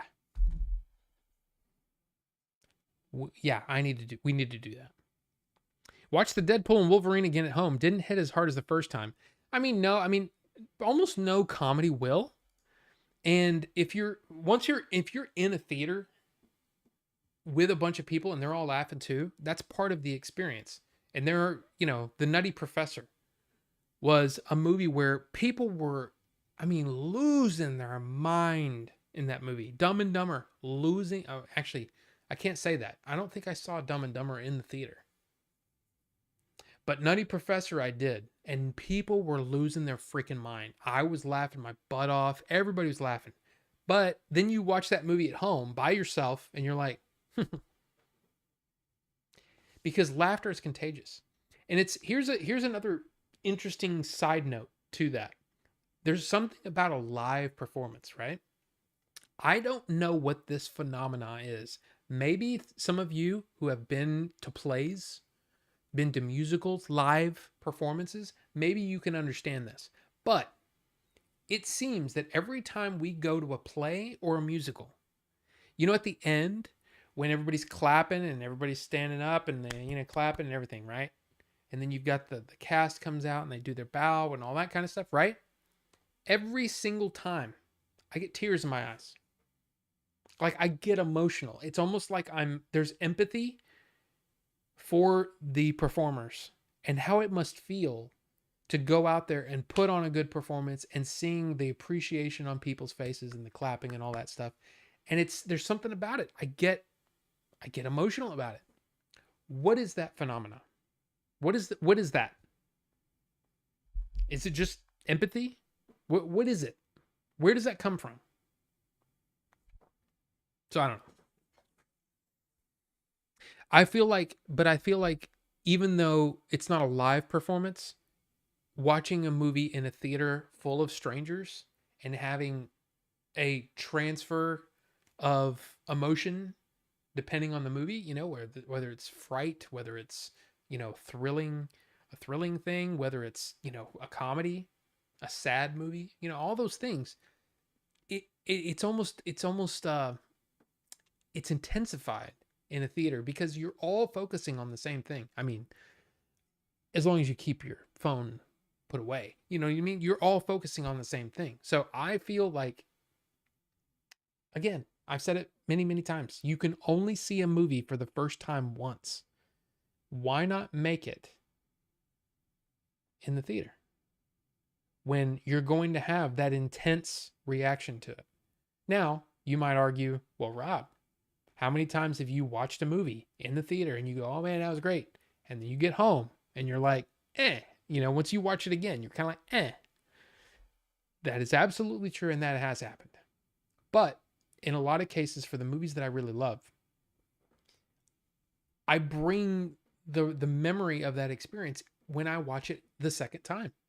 Horizon is a great example. I know that there are going to be people that say, man, Horizon American Saga, you bring that up all the time and it's not that good. I love that. I really enjoyed it. It felt like, as I've said before, it felt like a big fat book. And what I got was the first quarter of that book. And then I knew that there was more to come. But to me, it was a great setup for what was coming next. Now, whether we get that, who knows? But that's what it felt like to me, and I enjoyed the experience. I enjoyed it in the theater with all those freaking old people. I think I was the youngest person in the theater. But guess what? I watched it again as soon as it came on Max, and I watched it again, and I loved it again. And then I just bought the 4K, and when I watch it again, I'm probably still going to love it because I love Westerns. And I think it's a love letter to Westerns. Anyway. I'm just saying. I just think that being in a theater is great. And as long as you can have the experience, the good experience. I mean, I know there's people talking in the theater, there's kids kicking your chair, there's, people looking at crap on their phone, people taking pictures of the screen. Somebody was like, hey, post your wicked pics. No, screw you. I saw that on Twitter this weekend. I'm like, no. And then freaking, did you see that Dwayne "The Rock" Johnson said, of course, if you feel it, sing in the theater. You paid your hard-earned money. No, Dwayne "The Rock" Johnson. No, you shut your freaking mouth is what you do. You don't sing in the theater. Okay? I didn't pay to hear your dumbass. I paid to hear whoever it was on screen. So, same with if I went to, I don't know. Yeah, no, don't sing in the theater. Don't freaking take pictures in the theater. Keep your phone put away and absorb the experience, right? Be a good member of society and do what's expected of you. This isn't your playground. Bullet. I see 3 butts and bullet. Anyway. That's how I feel about it. I feel like if you can be in a theater where people respect you, yeah, the movie theater, to me, there's nothing better. But then there's going to be people that say, oh, well, I love it. I love sitting down and playing a video game. And people, they don't even get, the movie thing. I've been lucky that I've been able to experience a bunch of those different reactions. But for me, my favorite is being in a movie theater, seeing a movie for the first time, blow my socks off, and yeah, I love it. Anyway. Yeah, I really enjoy your content. I'm a Phil Buff 2, not Rob Levels, and I really appreciate your views on film. Oh, well, thank you, Philbert. I appreciate that. And again, my views have man, they've really changed over the years. Like I would not watch, like if you had given me Talk to Me. Like Talk to Me, I think that was Carbonite. They gave me Talk to Me and said, hey, you should watch that. I wouldn't have watched that 15 years ago. I wouldn't have. Because I'd have been like, it's a horror movie. It's not for me. I try to give things a shot. Now, there's going to be plenty of movies that you or I could tell each other and we'd go, yeah, I wasn't that big of a fan. I mean, some of you might see Horizon and go, Rob, that movie sucks, But that's the thing. We all like whatever we like, and we like talking about it. Yeah. I guess next show is, what did you get on Black Friday and Cyber Monday? I mean, possibly Cosmo. Welcome, by the way. I didn't see you earlier. Was this your first chat of the night, Cosmo? But yeah, I mean, look, I've got the only thing that I can think of that I really am looking to purchase beyond today, because it's already done, right? I've got stuff coming tomorrow. I've got stuff coming Saturday. The only thing I'm looking forward to is if the e-liquid stuff goes on sale, and then I can buy some e-liquid, because we haven't had a poll for e-liquid in months. It feels like weeks, not months. Anyway, very few comedies hit as hard or harder. I think for me, Kung Pao is one of the few which that second and third time it kept getting funnier. Also watching with friends. Yes. Big Lebowski's one that, man, wow, that first time didn't get it. Didn't get it. By the way, I don't know how it came up, but this weekend, this has nothing to do with Kung Pao. It just kind of led me to this. Oscar Isaac, Justin Timberlake, Adam Driver, that scene in Inside Llewyn Davis where they're singing Please Mr. Kennedy. I said something about it. April did not know what I was talking about. I pulled up the scene on YouTube, and it is, dude, I think it's so freaking funny. I don't know what it is. It's the look that Oscar Isaac and Justin Timberlake give Adam Driver. It's the shout and all of his, I mean, dude, I don't know what it is. I just love it. I love that freaking scene, and it makes me want to buy the movie and watch the movie again. But there you go. I don't even remember if the movie's that good. I just remember that scene and how hilarious it is. I don't know. That's the reason why I pull up the streams too. Those movie thoughts and conversations I don't really hear in my circle. Yeah, I mean, and you know, I think you have to, I mean, Order 42 kind of is supposed to encompass a bunch of things, but it's mostly movies. I mean, let's be honest, right? It's mostly movies. And Wraith, welcome. Good to see you, sir. Same feeling with plays. Also getting older, I get the same way after most plays we see. The emotional factor just really hits more. I don't know what it is. Because it doesn't really happen like I've been to so many concerts, so many live performances. I've never had it when they come out and they're like, hey, you know. But what's weird is, I think part of what started it, I don't know if this is true or not, but it feels like I started having this experience more when I see, in this, you know the video. If you know the video, you'll be like, oh yeah. It's the scene from Endgame.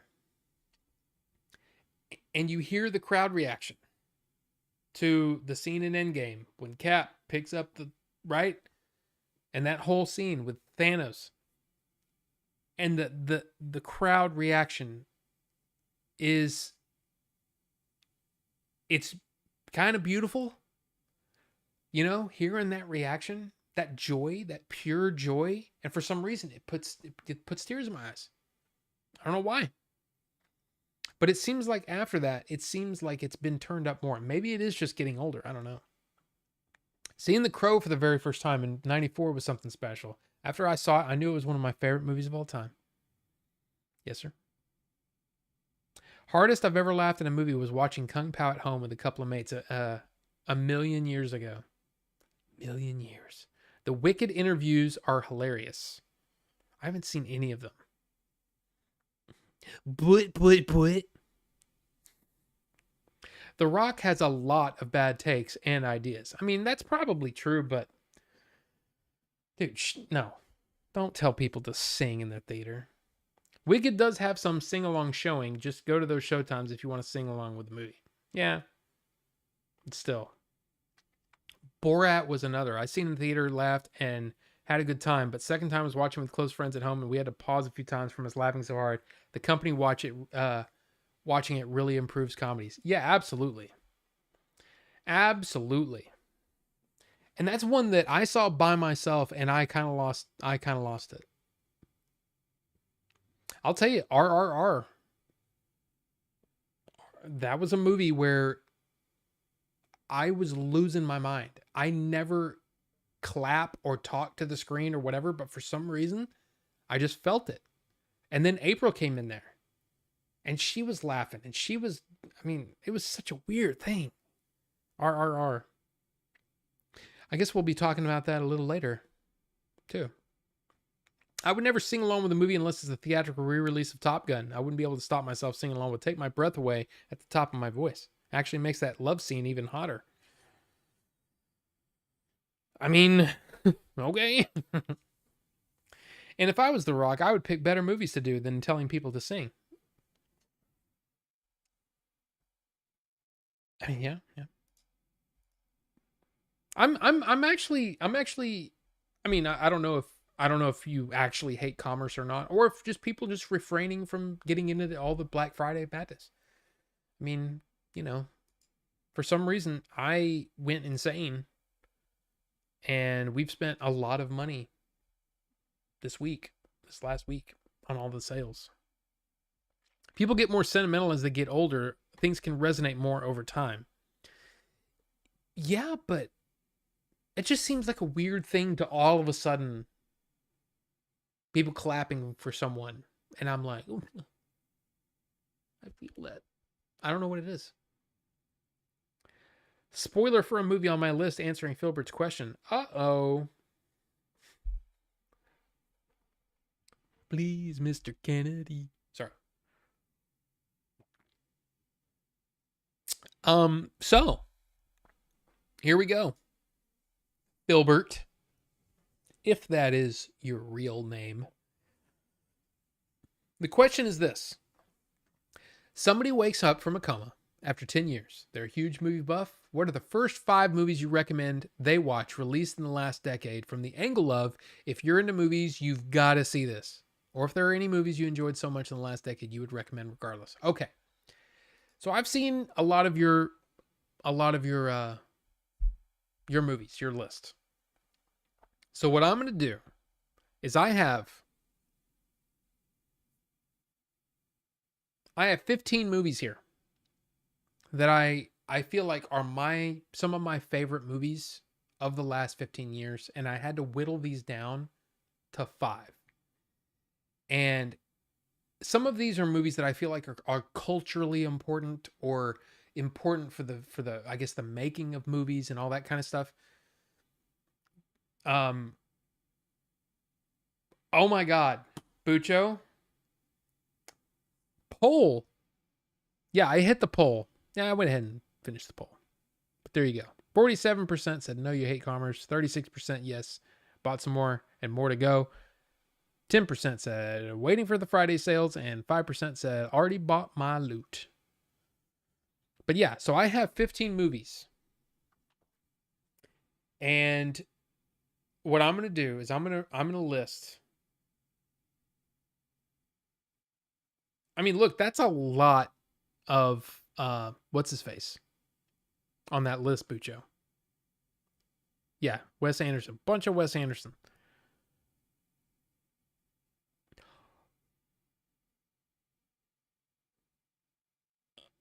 Bucho, oh my God. Your list is insanely close to mine.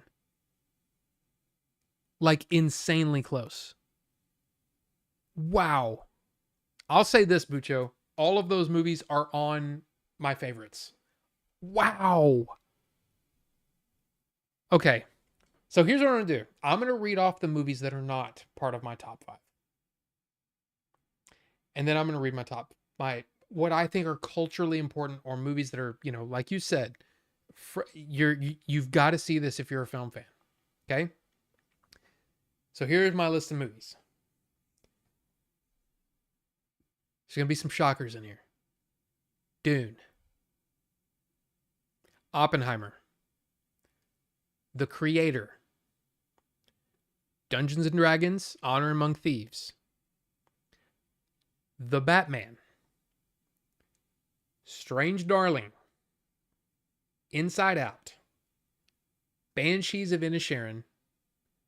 Everything Everywhere All at Once. Grand Budapest Hotel. Okay? Those are the movies that I had to move out of the way. I love all those movies, pretty much.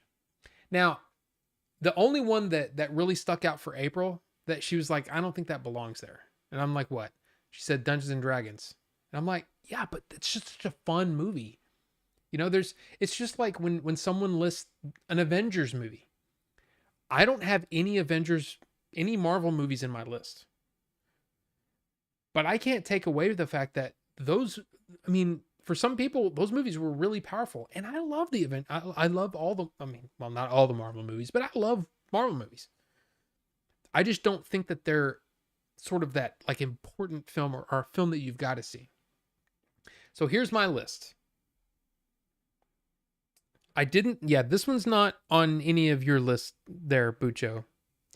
Mad Max Fury Road. I think that one is a movie that if you're a film fan, you need to see that. It's like you need to see that movie. I also have Once Upon a Time in Hollywood. Because I think that movie gets better every single time I watch it. The first time was kind of like, it's kind of a fun hangout movie. It's like it's just a chill, whatever. There's so much going on in that if you're a fan of Hollywood, to me, it's a must see. And man, there's so many parts where it's like, oh my God, in that scene. Excuse me. I almost had Once Upon a Time, but it was just pushed out for me. Yeah, I love that movie. I love that movie so much. And then the book adds to it. So I don't know if that's part of it, but I'd have a good modern indie. Dinner in America took its place. To me, Strange Darling was the one that almost made me go, I think that needs to be in there. But these other ones pushed it out. The next one, Into the Spider-Verse. I don't know if I saw anybody say that. But like Inside Out is an amazing movie of the last 10 years. But to me, Into the Spider-Verse, and then of course Beyond the Spider-Verse and Across the Spider-Verse and all those, the whole thing's probably going to end up being one of the best whatevers. But Into the Spider-Verse it shook me. And it made me realize, oh my God, animation's been kind of stale for a while. Into the Spider-Verse really blew my mind. So I feel like it's got to be in there. Another one. Look at that. I cut that list down from 7. The 2 I left off as honorable mentions were Fury Road and Everything Everywhere. Interesting. Movies that I have on my list. The next movie, the next 2 movies are on Bucho's list. Oh, wait, no, Bucho, you said Into the Spider-Verse. Oh my God. Okay, there you go. There you go. The next movie is Blade Runner 2049 because I love Denis Villeneuve, and I think that 2049 is a complete story. Dune, as much as I love Dune, part 1 and part 2, they rely on each other too much, and I think 2049 is just son of a bitch. That movie is just, it's beautiful, it's haunting, it's awesome. The cinematography is great. It's just, wow. I love that movie. And I think that it's an important movie, especially if you're a big fan of movies. You got to see this movie. If nothing else, just look at it. The story may not work for you, but look at that thing. Now, some people might say Drive, but I just don't think Drive has that. But yeah. And finally, and again, this is in no particular order.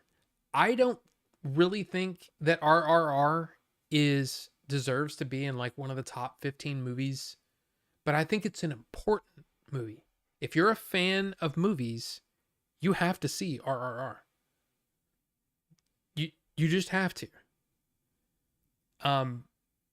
And I've talked before about how a lot of Indian movies, they, at least for me, they keep you at arm's length. There's something about the way that it's presented, a lot of Indian movies, where it feels like, I know it's not intentional, but they're so they're so focused on Indian people that anybody else trying to watch it kind of feels like they're left out and they don't understand. RRR felt like a warm hug.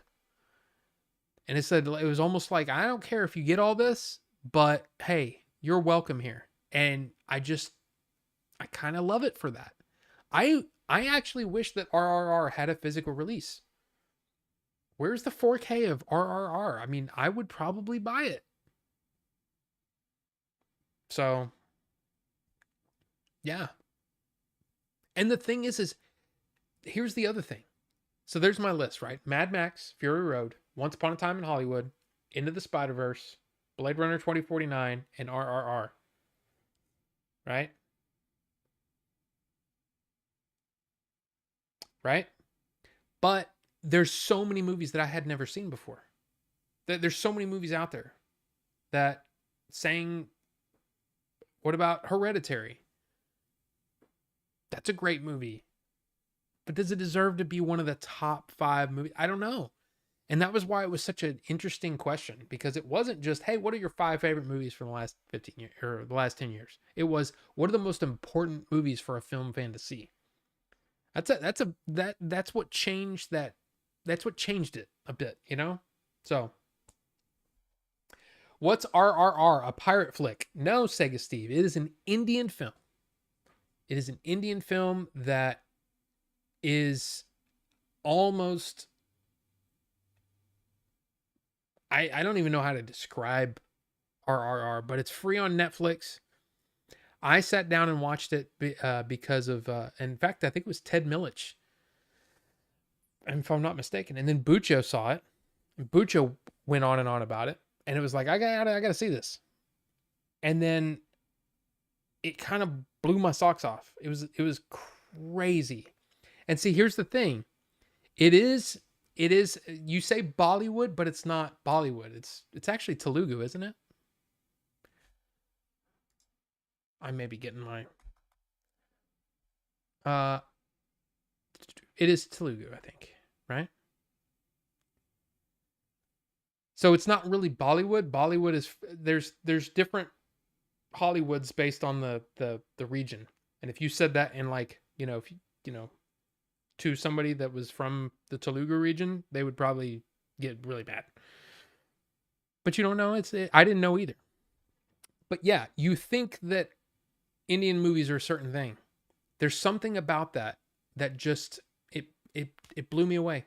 It blew me away. And what's interesting is that this also has, RRR has a lot of Indian actors and actresses, but it also has Ray Stevenson in it. And Ray Stevenson, unfortunately, before he passed, from 2022, this movie, and I enjoyed the hell out of it. So, yeah, Bahubali at the beginning, which I loved Bahubali too. So, it is nuts. But for some reason, I had such a good time watching that movie. So, soundtrack for 2049 is Chef's Kiss. Oh yeah. Oh yeah. I had Spider-Verse as honorable mention. Dinner in America. I still haven't seen that one yet. Pig is a movie that just didn't, I appreciate it, but it didn't connect on that. Because some of those, I would say A24, Neon, the very independent films, they hit on a certain thing, but it doesn't have a cohesive, oh my God. It has moments of brilliance, but it doesn't come together as a cohesive thing. For me, all of these they feel like that cohesive, I don't know. But it's all subjective. That's what's beautiful about art. Dinner in America, Blade Runner 2049, Mad Max Fury Road, Pig, and All Quiet on the Western Front. I own that in 4K and still haven't watched it yet because I'm still making my way through my list. But yes, I'm going to watch that soon. Also wanted some of All Flavors indie action remake. Yeah, and let's see. I don't really have an indie film in there. I mean, RRR is the closest to an indie film, and it's not technically an indie film. But yeah, I have Strange Darling on there. I have Grand Budapest Hotel. I considered having Hereditary on there because Hereditary shook me a little bit. Um, I mean, gosh, there's a lot of A24 movies that could be considered to be on that list, but yeah, Pig. Pig was it was entertaining. It was good, but it was wow. That was a great scene. You know what I mean? Like that scene worked for me, and this scene worked for me, but it didn't. To me, it didn't come together as a cohesive. Wow, I really like that. Like it was at the end of it was like, oh, I'm glad to watch that, and that was kind of the end of it for me. I would have to redo my list. I would rate Bahubali the beginning higher than RRR. Shozama. Here's the funny thing. I also think that Bahubali is better than RRR. I agree with you wholeheartedly, but we're talking about significance. You know what I mean? It's look at the, you know, you're a fan of film, you've got to see this. To me, RRR is more of a culturally impactful movie than Bahubali is. Because I agree with you. I think Bahubali is better. Uh let's see. I don't know if RRR is the best of the last decade, but for me, it's the most surprisingly effective. So many moments and scenes that feel like they probably shouldn't work, but somehow work incredibly. Yes. Yep. I can understand that with Pig. Yeah. But see, Blade Runner 2049 is a movie that a lot of people feel cold watching that. You know, one of my favorite movies of the last 15 years would probably be on this list, would probably be Inception. Because Inception is a movie that I love dearly. But I've heard many people, Bucho, say that they feel there's a coldness to the emotional core of that movie that it doesn't let you in like some of the other movies do. But for some reason, Inception just works. But that's what's beautiful about art. And to me, I've figured out something about me. If the soundtrack kicks my butt, the movie will work better for me. If the soundtrack is lacking, I will like the movie less than other people. I just will. A great example of that is Rogue One. There are people that go on and on, oh, Rogue One's the best Star Wars movie. And I'm like, not anywhere close. In fact, I love Michael Giacchino. I think that's how you say it, Giacchino. However you say his name. I really like him. I've liked a lot of his work over the years, but he didn't have time to finish Rogue One. He had a very, very short time to get that score done. And to me, it sounds like it. It sounds incomplete. It sounds second rate to me, which makes the movie feel second rate. And on the other hand, Solo, which a lot of people don't like as much as Rogue One, to me works better because the soundtrack, the score is better. The score sounds great, actually. Here's the funny thing. So when we were doing our Lego, right? When we're doing our Lego stuff, and we'll take Filbert off of the thing here, since we've kind of stopped talking about that. But when we're doing our Star Wars Lego, I put a shuffle playlist of all of the Star Wars soundtracks. So episodes 1 through 9 and Solo. Rogue One is not on that list. I have taken Rogue One out because I cannot stand that score. It really irritates me because it sounds just don't like it. And I get it. I understand it. But I'm not a fan of that score. I don't want to give spoilers, but a big aspect which hit with Pig for me was the theme it was about. When that clicked, I adored the movie. And I get that. I get that, Filbert. And maybe it just didn't work for me.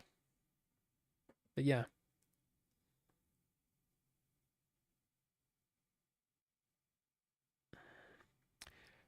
N.T. Rama Rao Jr. and Ram Charan are better in RRR than Prabhas is in Bahubali. Yeah, but The weird thing is, Bahubali. Now, again, Bahubali is in two parts. The first part was good. The second part kicked my butt, and that's what made me go, I love Bahubali more than RRR. The story, because it was almost like it almost became a Shakespearean thing, and I just adored it. I adored the way, whatever the second one was called, Bahubali 2 Electric Boogaloo, whatever it was called. I liked it. Made me like Bahubali as a whole better.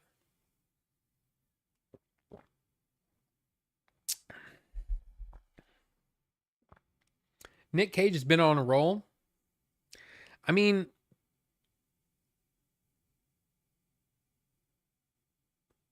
see, for me, the only one that really sticks out to me from that, I mean, I haven't seen all of them, but Pig. Pig is definitely like, wow, what a good performance. I don't know about the other ones. Kill Chain, Bahubali 2, the one after the beginning. Yes. Yes. But no, I want to thank you, Filbert, for that, because man, that really got my mind working. I need to do a Paprika and Inception double feature one of these nights to see how much is lifted slash homage. I didn't realize that was a thing. And I keep seeing Paprika be mentioned. Didn't it have like a recent release?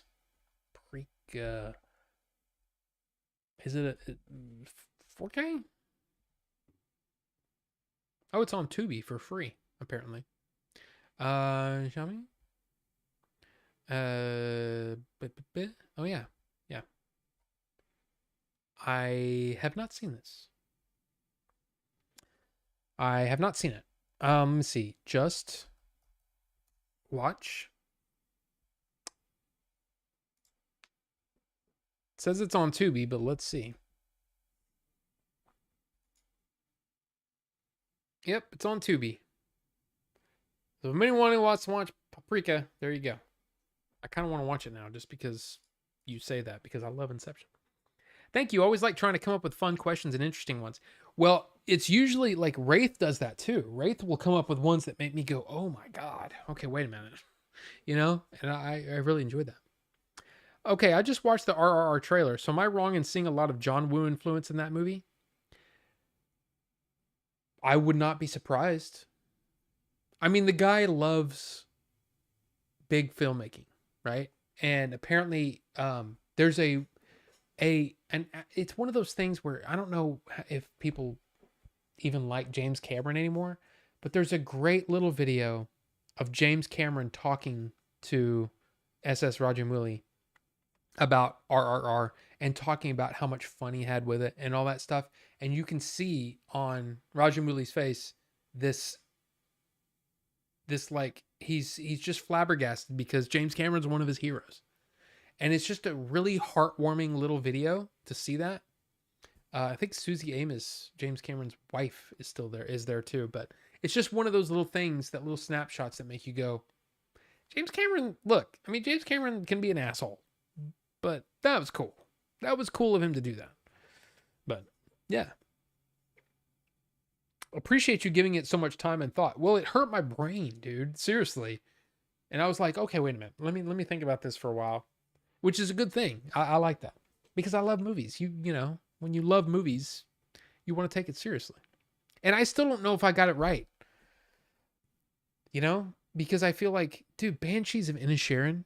If you haven't seen Banshees of Inisherin, you need to see that movie. In fact, all of those movies are movies that if you haven't seen it, you need to see it.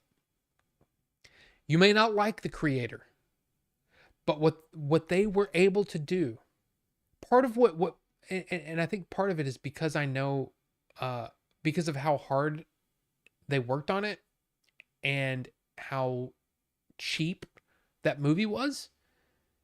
To see what comes across, the story may not come together for you, and that's understandable. But man, it's so amazing what they were able to pull off. Oppenheimer, Dune, The Batman. Love that. Strange Darling. Seriously, when Strange Darling gets on streaming, which I think my 4K ships next week for Strange Darling. I will have it soon. And I think once that happens, we're going to start seeing it up on streaming. Please watch that movie and don't even watch the trailer. Just look up Strange Darling, find it, watch it. Oh my God. I just love it.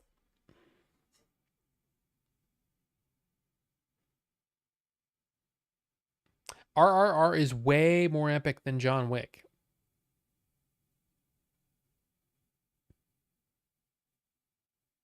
Oh. John Woo's a pretty good call. Yeah, I think he just I've done that many times.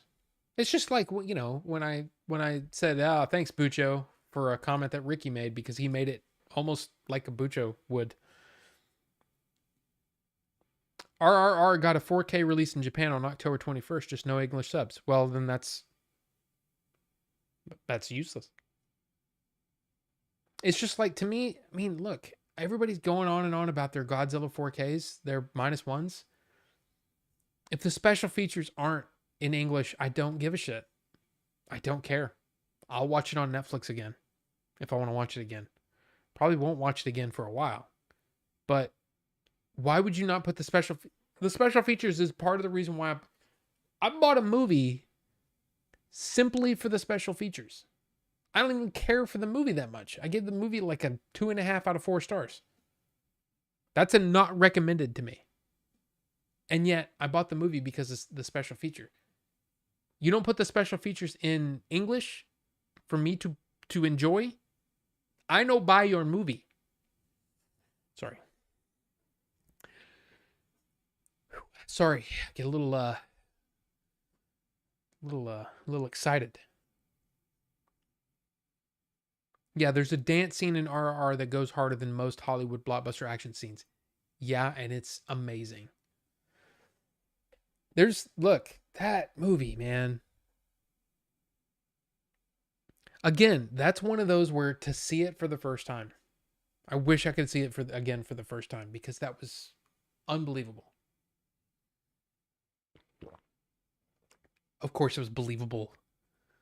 It's a dumb thing to say. Oh, I can't believe it. Yeah, you can. It's a movie. You watched it with your face. It's possible that someone filmed a movie and that you watched it. It's not unbelievable. That's the scene I didn't like.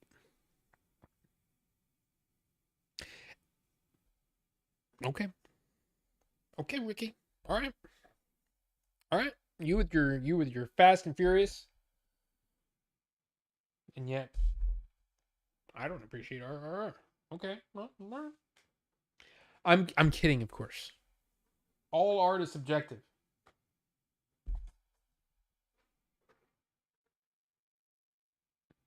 Yeah.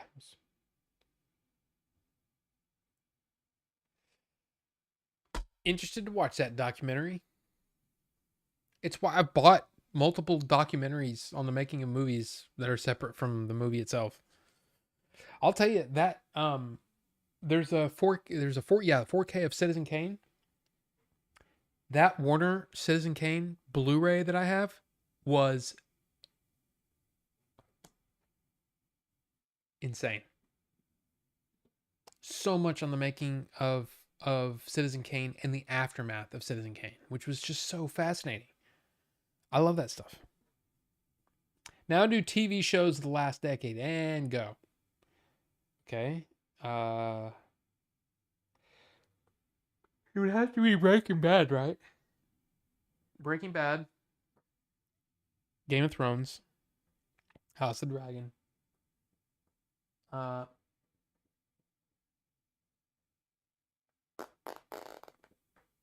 Better Call Saul. Arcane.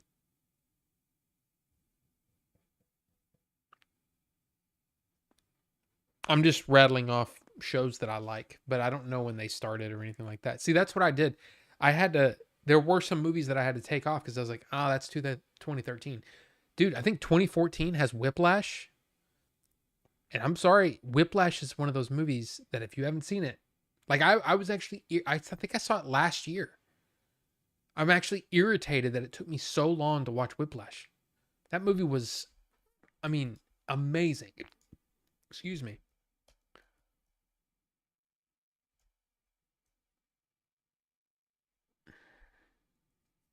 Wait, let me see. Holy crap, I've been doing this long. Wow. Okay, 6:22. Let me see.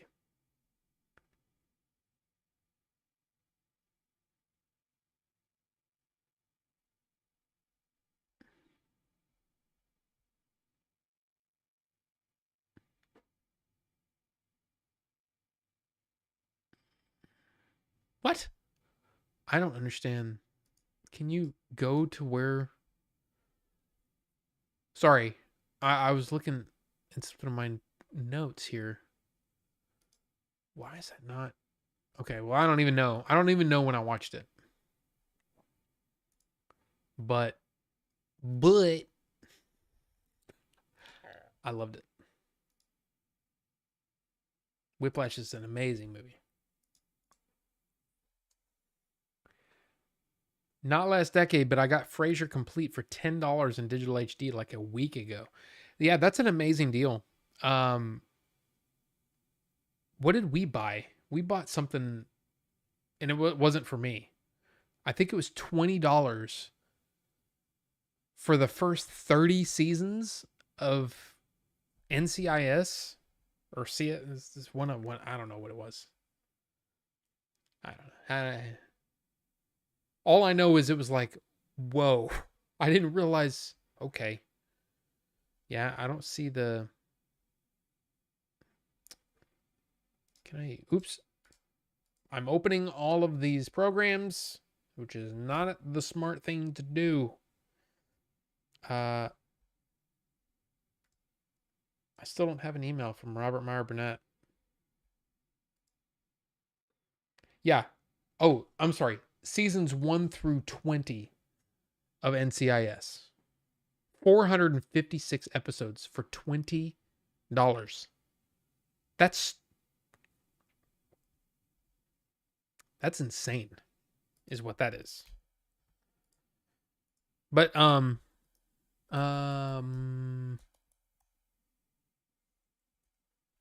me see. There was something else that caught my eye the other day. Would Shogun make the top 5? Yeah. Yep. Let me think. The Penguin. Holy crap, the Penguin. Cause man, wow. Okay, what is this? What is this? The Birds Family Plot. Okay, so it's that set, but are these in 4K or?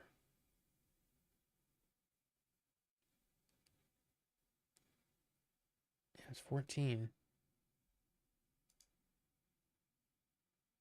Yeah, see, that's a pretty good deal.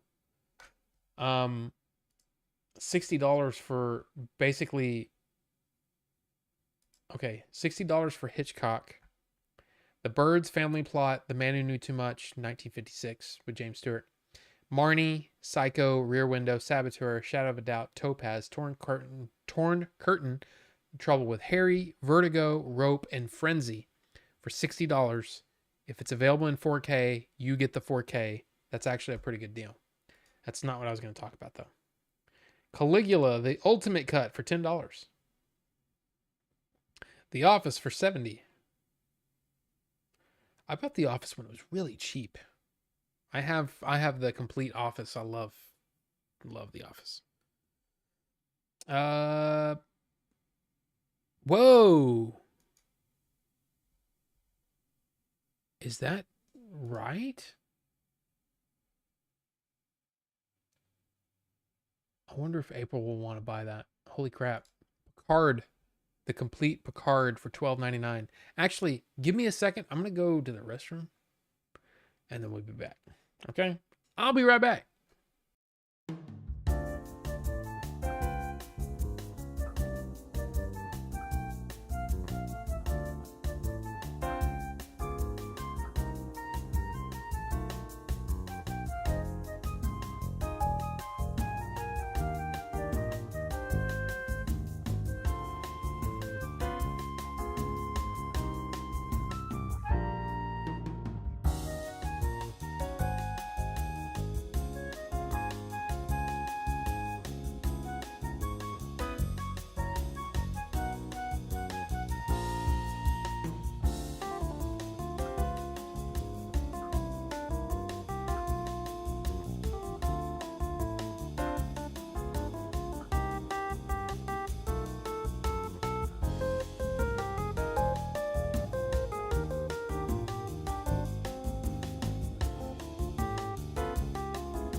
Yo, sorry.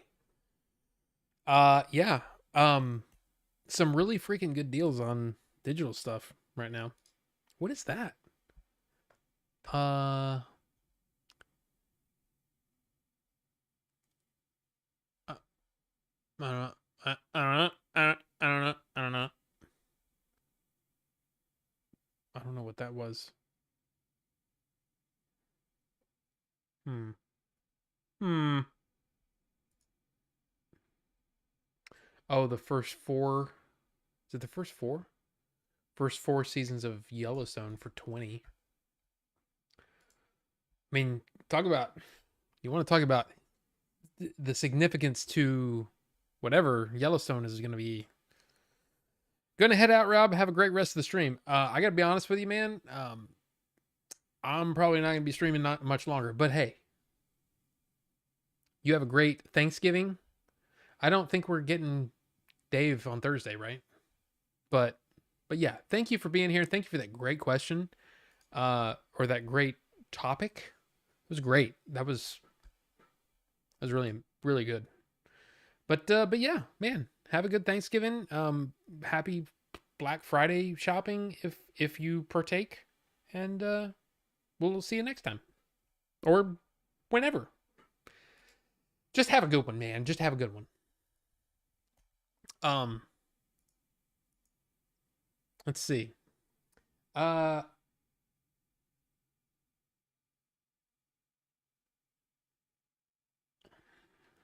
Better Call Saul for 20 digitally. That's a good one because I think I own. I think what I did is I if I'm not mistaken, I watched the first. I might have bought the last two seasons simply because it wasn't streaming anywhere and I had to finish it, you know, at the time. So I don't know. But yeah, Better Call Saul is amazing. I have a hard time watching any TV series, but if y'all haven't seen it, I would recommend Life on Mars, original British version. I think it was from the 2010 timeframe. Okay, let's take a look. Life on Mars. To okay, there's a lot. There's 2006 show, 2008 show,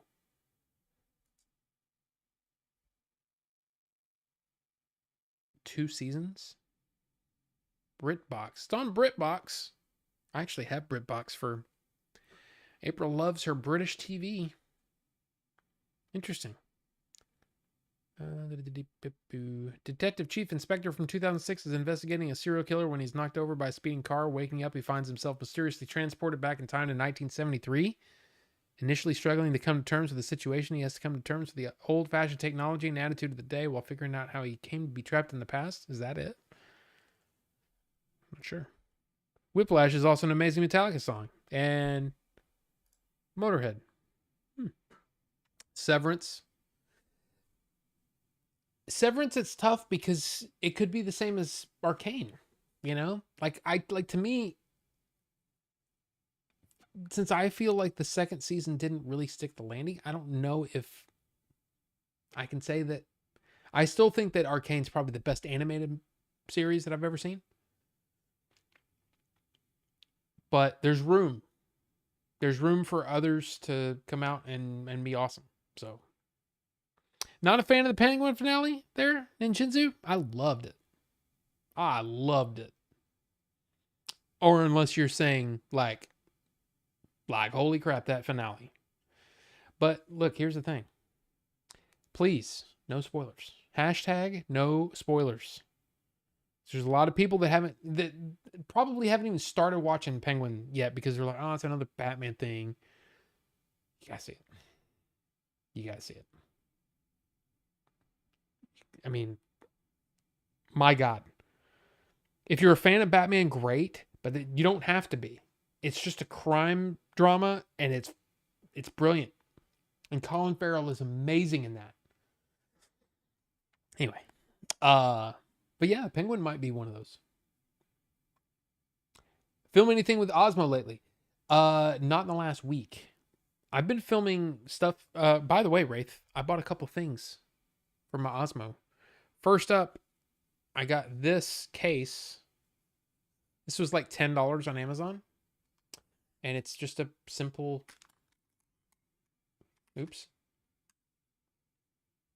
covers the screen, but it's also much lower profile than this case, right?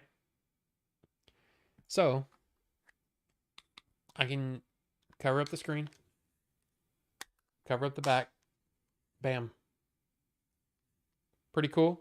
And I also got this, which is a cage that allows me to snap it onto things. This is turnable, and this is GoPro. This is a GoPro mount as well. So, or GoPro styled, meaning with this cage, I can use any GoPro accessories with this. And that's a crazy strong magnet on here. So if I'm going to attach it, I could see here. Hold on. I'll show you. With this case, I can use the cage. Okay, let's undo the screw a little bit.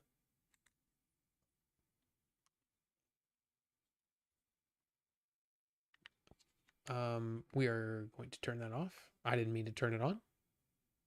But yeah, so it's in the cage, right? But I can use this on any GoPro mount stuff, and there's a quick release. So if I want to just, like if I've got it strapped to my backpack here, and I just want to take it off real quick and use it handheld, I can. But what's cool about this is with this cage will work. It will not work with this case. So bigger, higher it's thicker and all that kind of stuff. But really what I care about is protecting the gimbal and protecting the screen. So we're good to go. Pretty cool little thing. And that was I think it was like $16 for the cage and like $10 for the case thing. Pretty good. But yeah, I haven't filmed anything in a while because I actually forgot it this last weekend when we did our hike. So yeah, it's typically 120. Oh, what was it? What was 120? Oh, your Better Crawl Saul? Yeah. I was into Yellowstone, but man, I'm just bored with it now. I don't know why. Oh, I still haven't watched past season 4, so I don't even know. I enjoyed it a lot too. I watched the first couple of Yellowstone seasons, but then eventually realized I didn't really care about any of the characters who weren't Beth and Rip. And that's the right Life on Mars. They made an American version with Harvey Keitel and butchered the BBC storyline. Okay. So here, this is what he was talking about. Life on Mars, 2006, 2 seasons, 8 episodes each. So only 16 episodes. Seems like a pretty doesn't seem like a lot of what do you call it? Commitment to watch. So there you go. Life on Mars. OG Sega Steve said yes to Life on Mars. Favorite Breaking Bad Saul character? I like Nacho and Kim. Yeah, I mean those are safe for sure. Safe. Kim is so good. Yeah, I'd have to say I agree with that. Nacho and Kim are probably the two best. Of course, I loved Michael McKean, so I really enjoyed him. I filmed something Saturday. Will be up in a few hours. Oh, sweet accessories. I got that Snap one, but I need a battery extender. I need lenses too. Yeah, I mean, you can definitely spend money on the lenses. But man, right now on Amazon, dude, a lot of the Osmo stuff is on sale. So if you're interested, go check out the Amazon stuff. But yeah, so that's what's cool is I can, oops, I need to tighten that so it doesn't, oh, it's still doing it. It's still slipping. That's not good.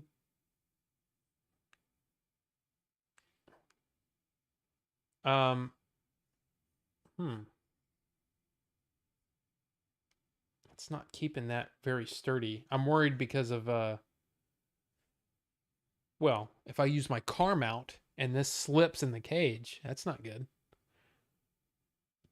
But still, pretty cool. I mean, especially for what I'm going to be using this for, which is strapped it to my backpack, be perfect. And then if I want to quickly film, I can, and then I'll just have to snap it back on. It's pretty sweet. Pretty sweet. So I like that. I like it. I love.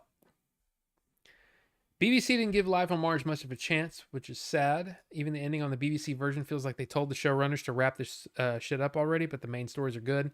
I just bought your Osmo protector case you got there. There's also a $25 Pelican travel storage case that seems pretty dope for the money. Dude, there's a lot of those. Basically what I'm trying to do is I'm trying to figure out, okay, what all do I want to buy? Because there's a lot of great accessories for the Osmo, right? A lot of great ones. So what I want to do is I want to find all the accessories that I want, that I'm going to use and really like put them through its paces and all that stuff. Okay, this is a good, like, I don't know. Like this thing, I really think that that's going to be a perfect case. But I don't know. I won't know until I really use it more, right? So once I figure out, okay, these are the accessories that I'm going to use, then I'll try to look at a case that includes everything. Because this, of course, is not going to fit all this stuff, you know? So that's what I'm going to do first. And I don't know if that's the smartest way to do it, but that's just what I think. I feel like that's I like the idea how that case protects screen and gimbal. I know, it's the first time I saw it, I'm like, that seems like that's perfect. Because that's the whole thing about that one, is the open back of it, you know? I have to take it out of the cage to show you, but you know what this case is good, but it's also kind of scary because the right movement and it could just fall out of it. And that's a problem. That seems like a problem. And I have already dropped this case multiple times and the wide angle lens just goes flying. I'm like, man, I don't know about that. So and plus I don't really use the wide angle lens anyway. So yeah. I recorded the event with both my phone and Osmo. The difference in quality is like night and day. The Osmo is truly a beast. Oh, I know. It really is. It also depends. There's a great video that I watched on YouTube that was basically, you know, the new iPhone, the iPhone 16, and the Osmo Pocket 3 head to head. And it was amazing how many situations where it was like, okay, in this situation, the phone's the best. There's no getting around it. The phone is going to be better. But in this situation, the Osmo's the best.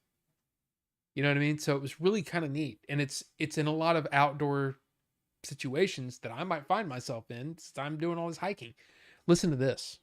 So again, I'm supposed to be on that, or I thought I was going to be on that live show tomorrow. That's probably not going to happen, right? I still haven't gotten an email. It's like in 12 hours. I'm pretty sure I'm not going to be included in that. Fine. No big deal. I still love Robert Meyer Burnett anyway. But anyway, Thursday morning, I'm doing a 5K. Okay? Yeah, Thanksgiving morning, I'm doing a 5K. I have to come home, go to my dad's, hang out with my dad. Then we're going to my mother-in-law's. We're going to do that thing. So the whole Thanksgiving thing, both people, both sides of the family, right? Friday, as far as I know, nothing. Saturday, my wife's going to a place. You don't need to know where, but she and her family are going to a place. It's going to be fun. So I'm going to be home alone for a bit. Monday, April comes home. It's her birthday. And we're hiking 10 miles. 10 miles. So and we did, on Saturday, we did 5.5 miles on a moderate trail. And it was wow. It was wow. Very, very tiring. What was weird was I didn't feel tired until we got home. Like we went to the store, we did some stuff on the way home and all that kind of stuff. We got home and I sat down and it was like, oh my God. Oh my God. I am so tired. But look at this. Monday the 2nd. Low 38, high 50. It's going to be cold, man. It's going to be cold. And let's see. Bucho, for your benefit,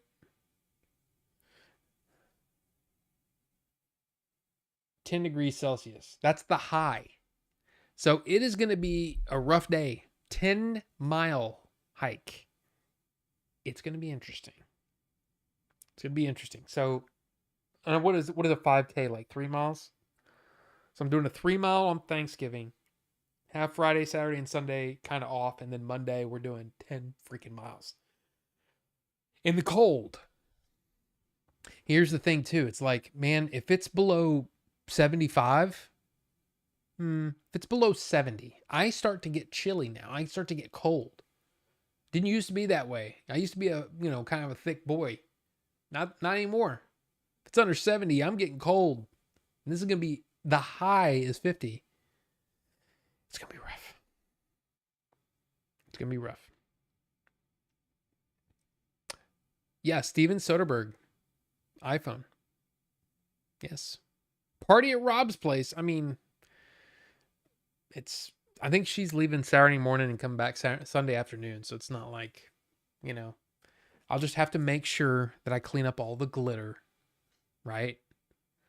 And, make sure I put all the lube away, It'll be interesting. Saturday night. Who am I kidding? I'm probably going to be sitting here watching movies. And I'm going to be watching them loud. That's my vacation. It's like, oh, I get to watch movies loud, right? So and they're going to have fun and all that kind of stuff. It's not going to be that big of a deal.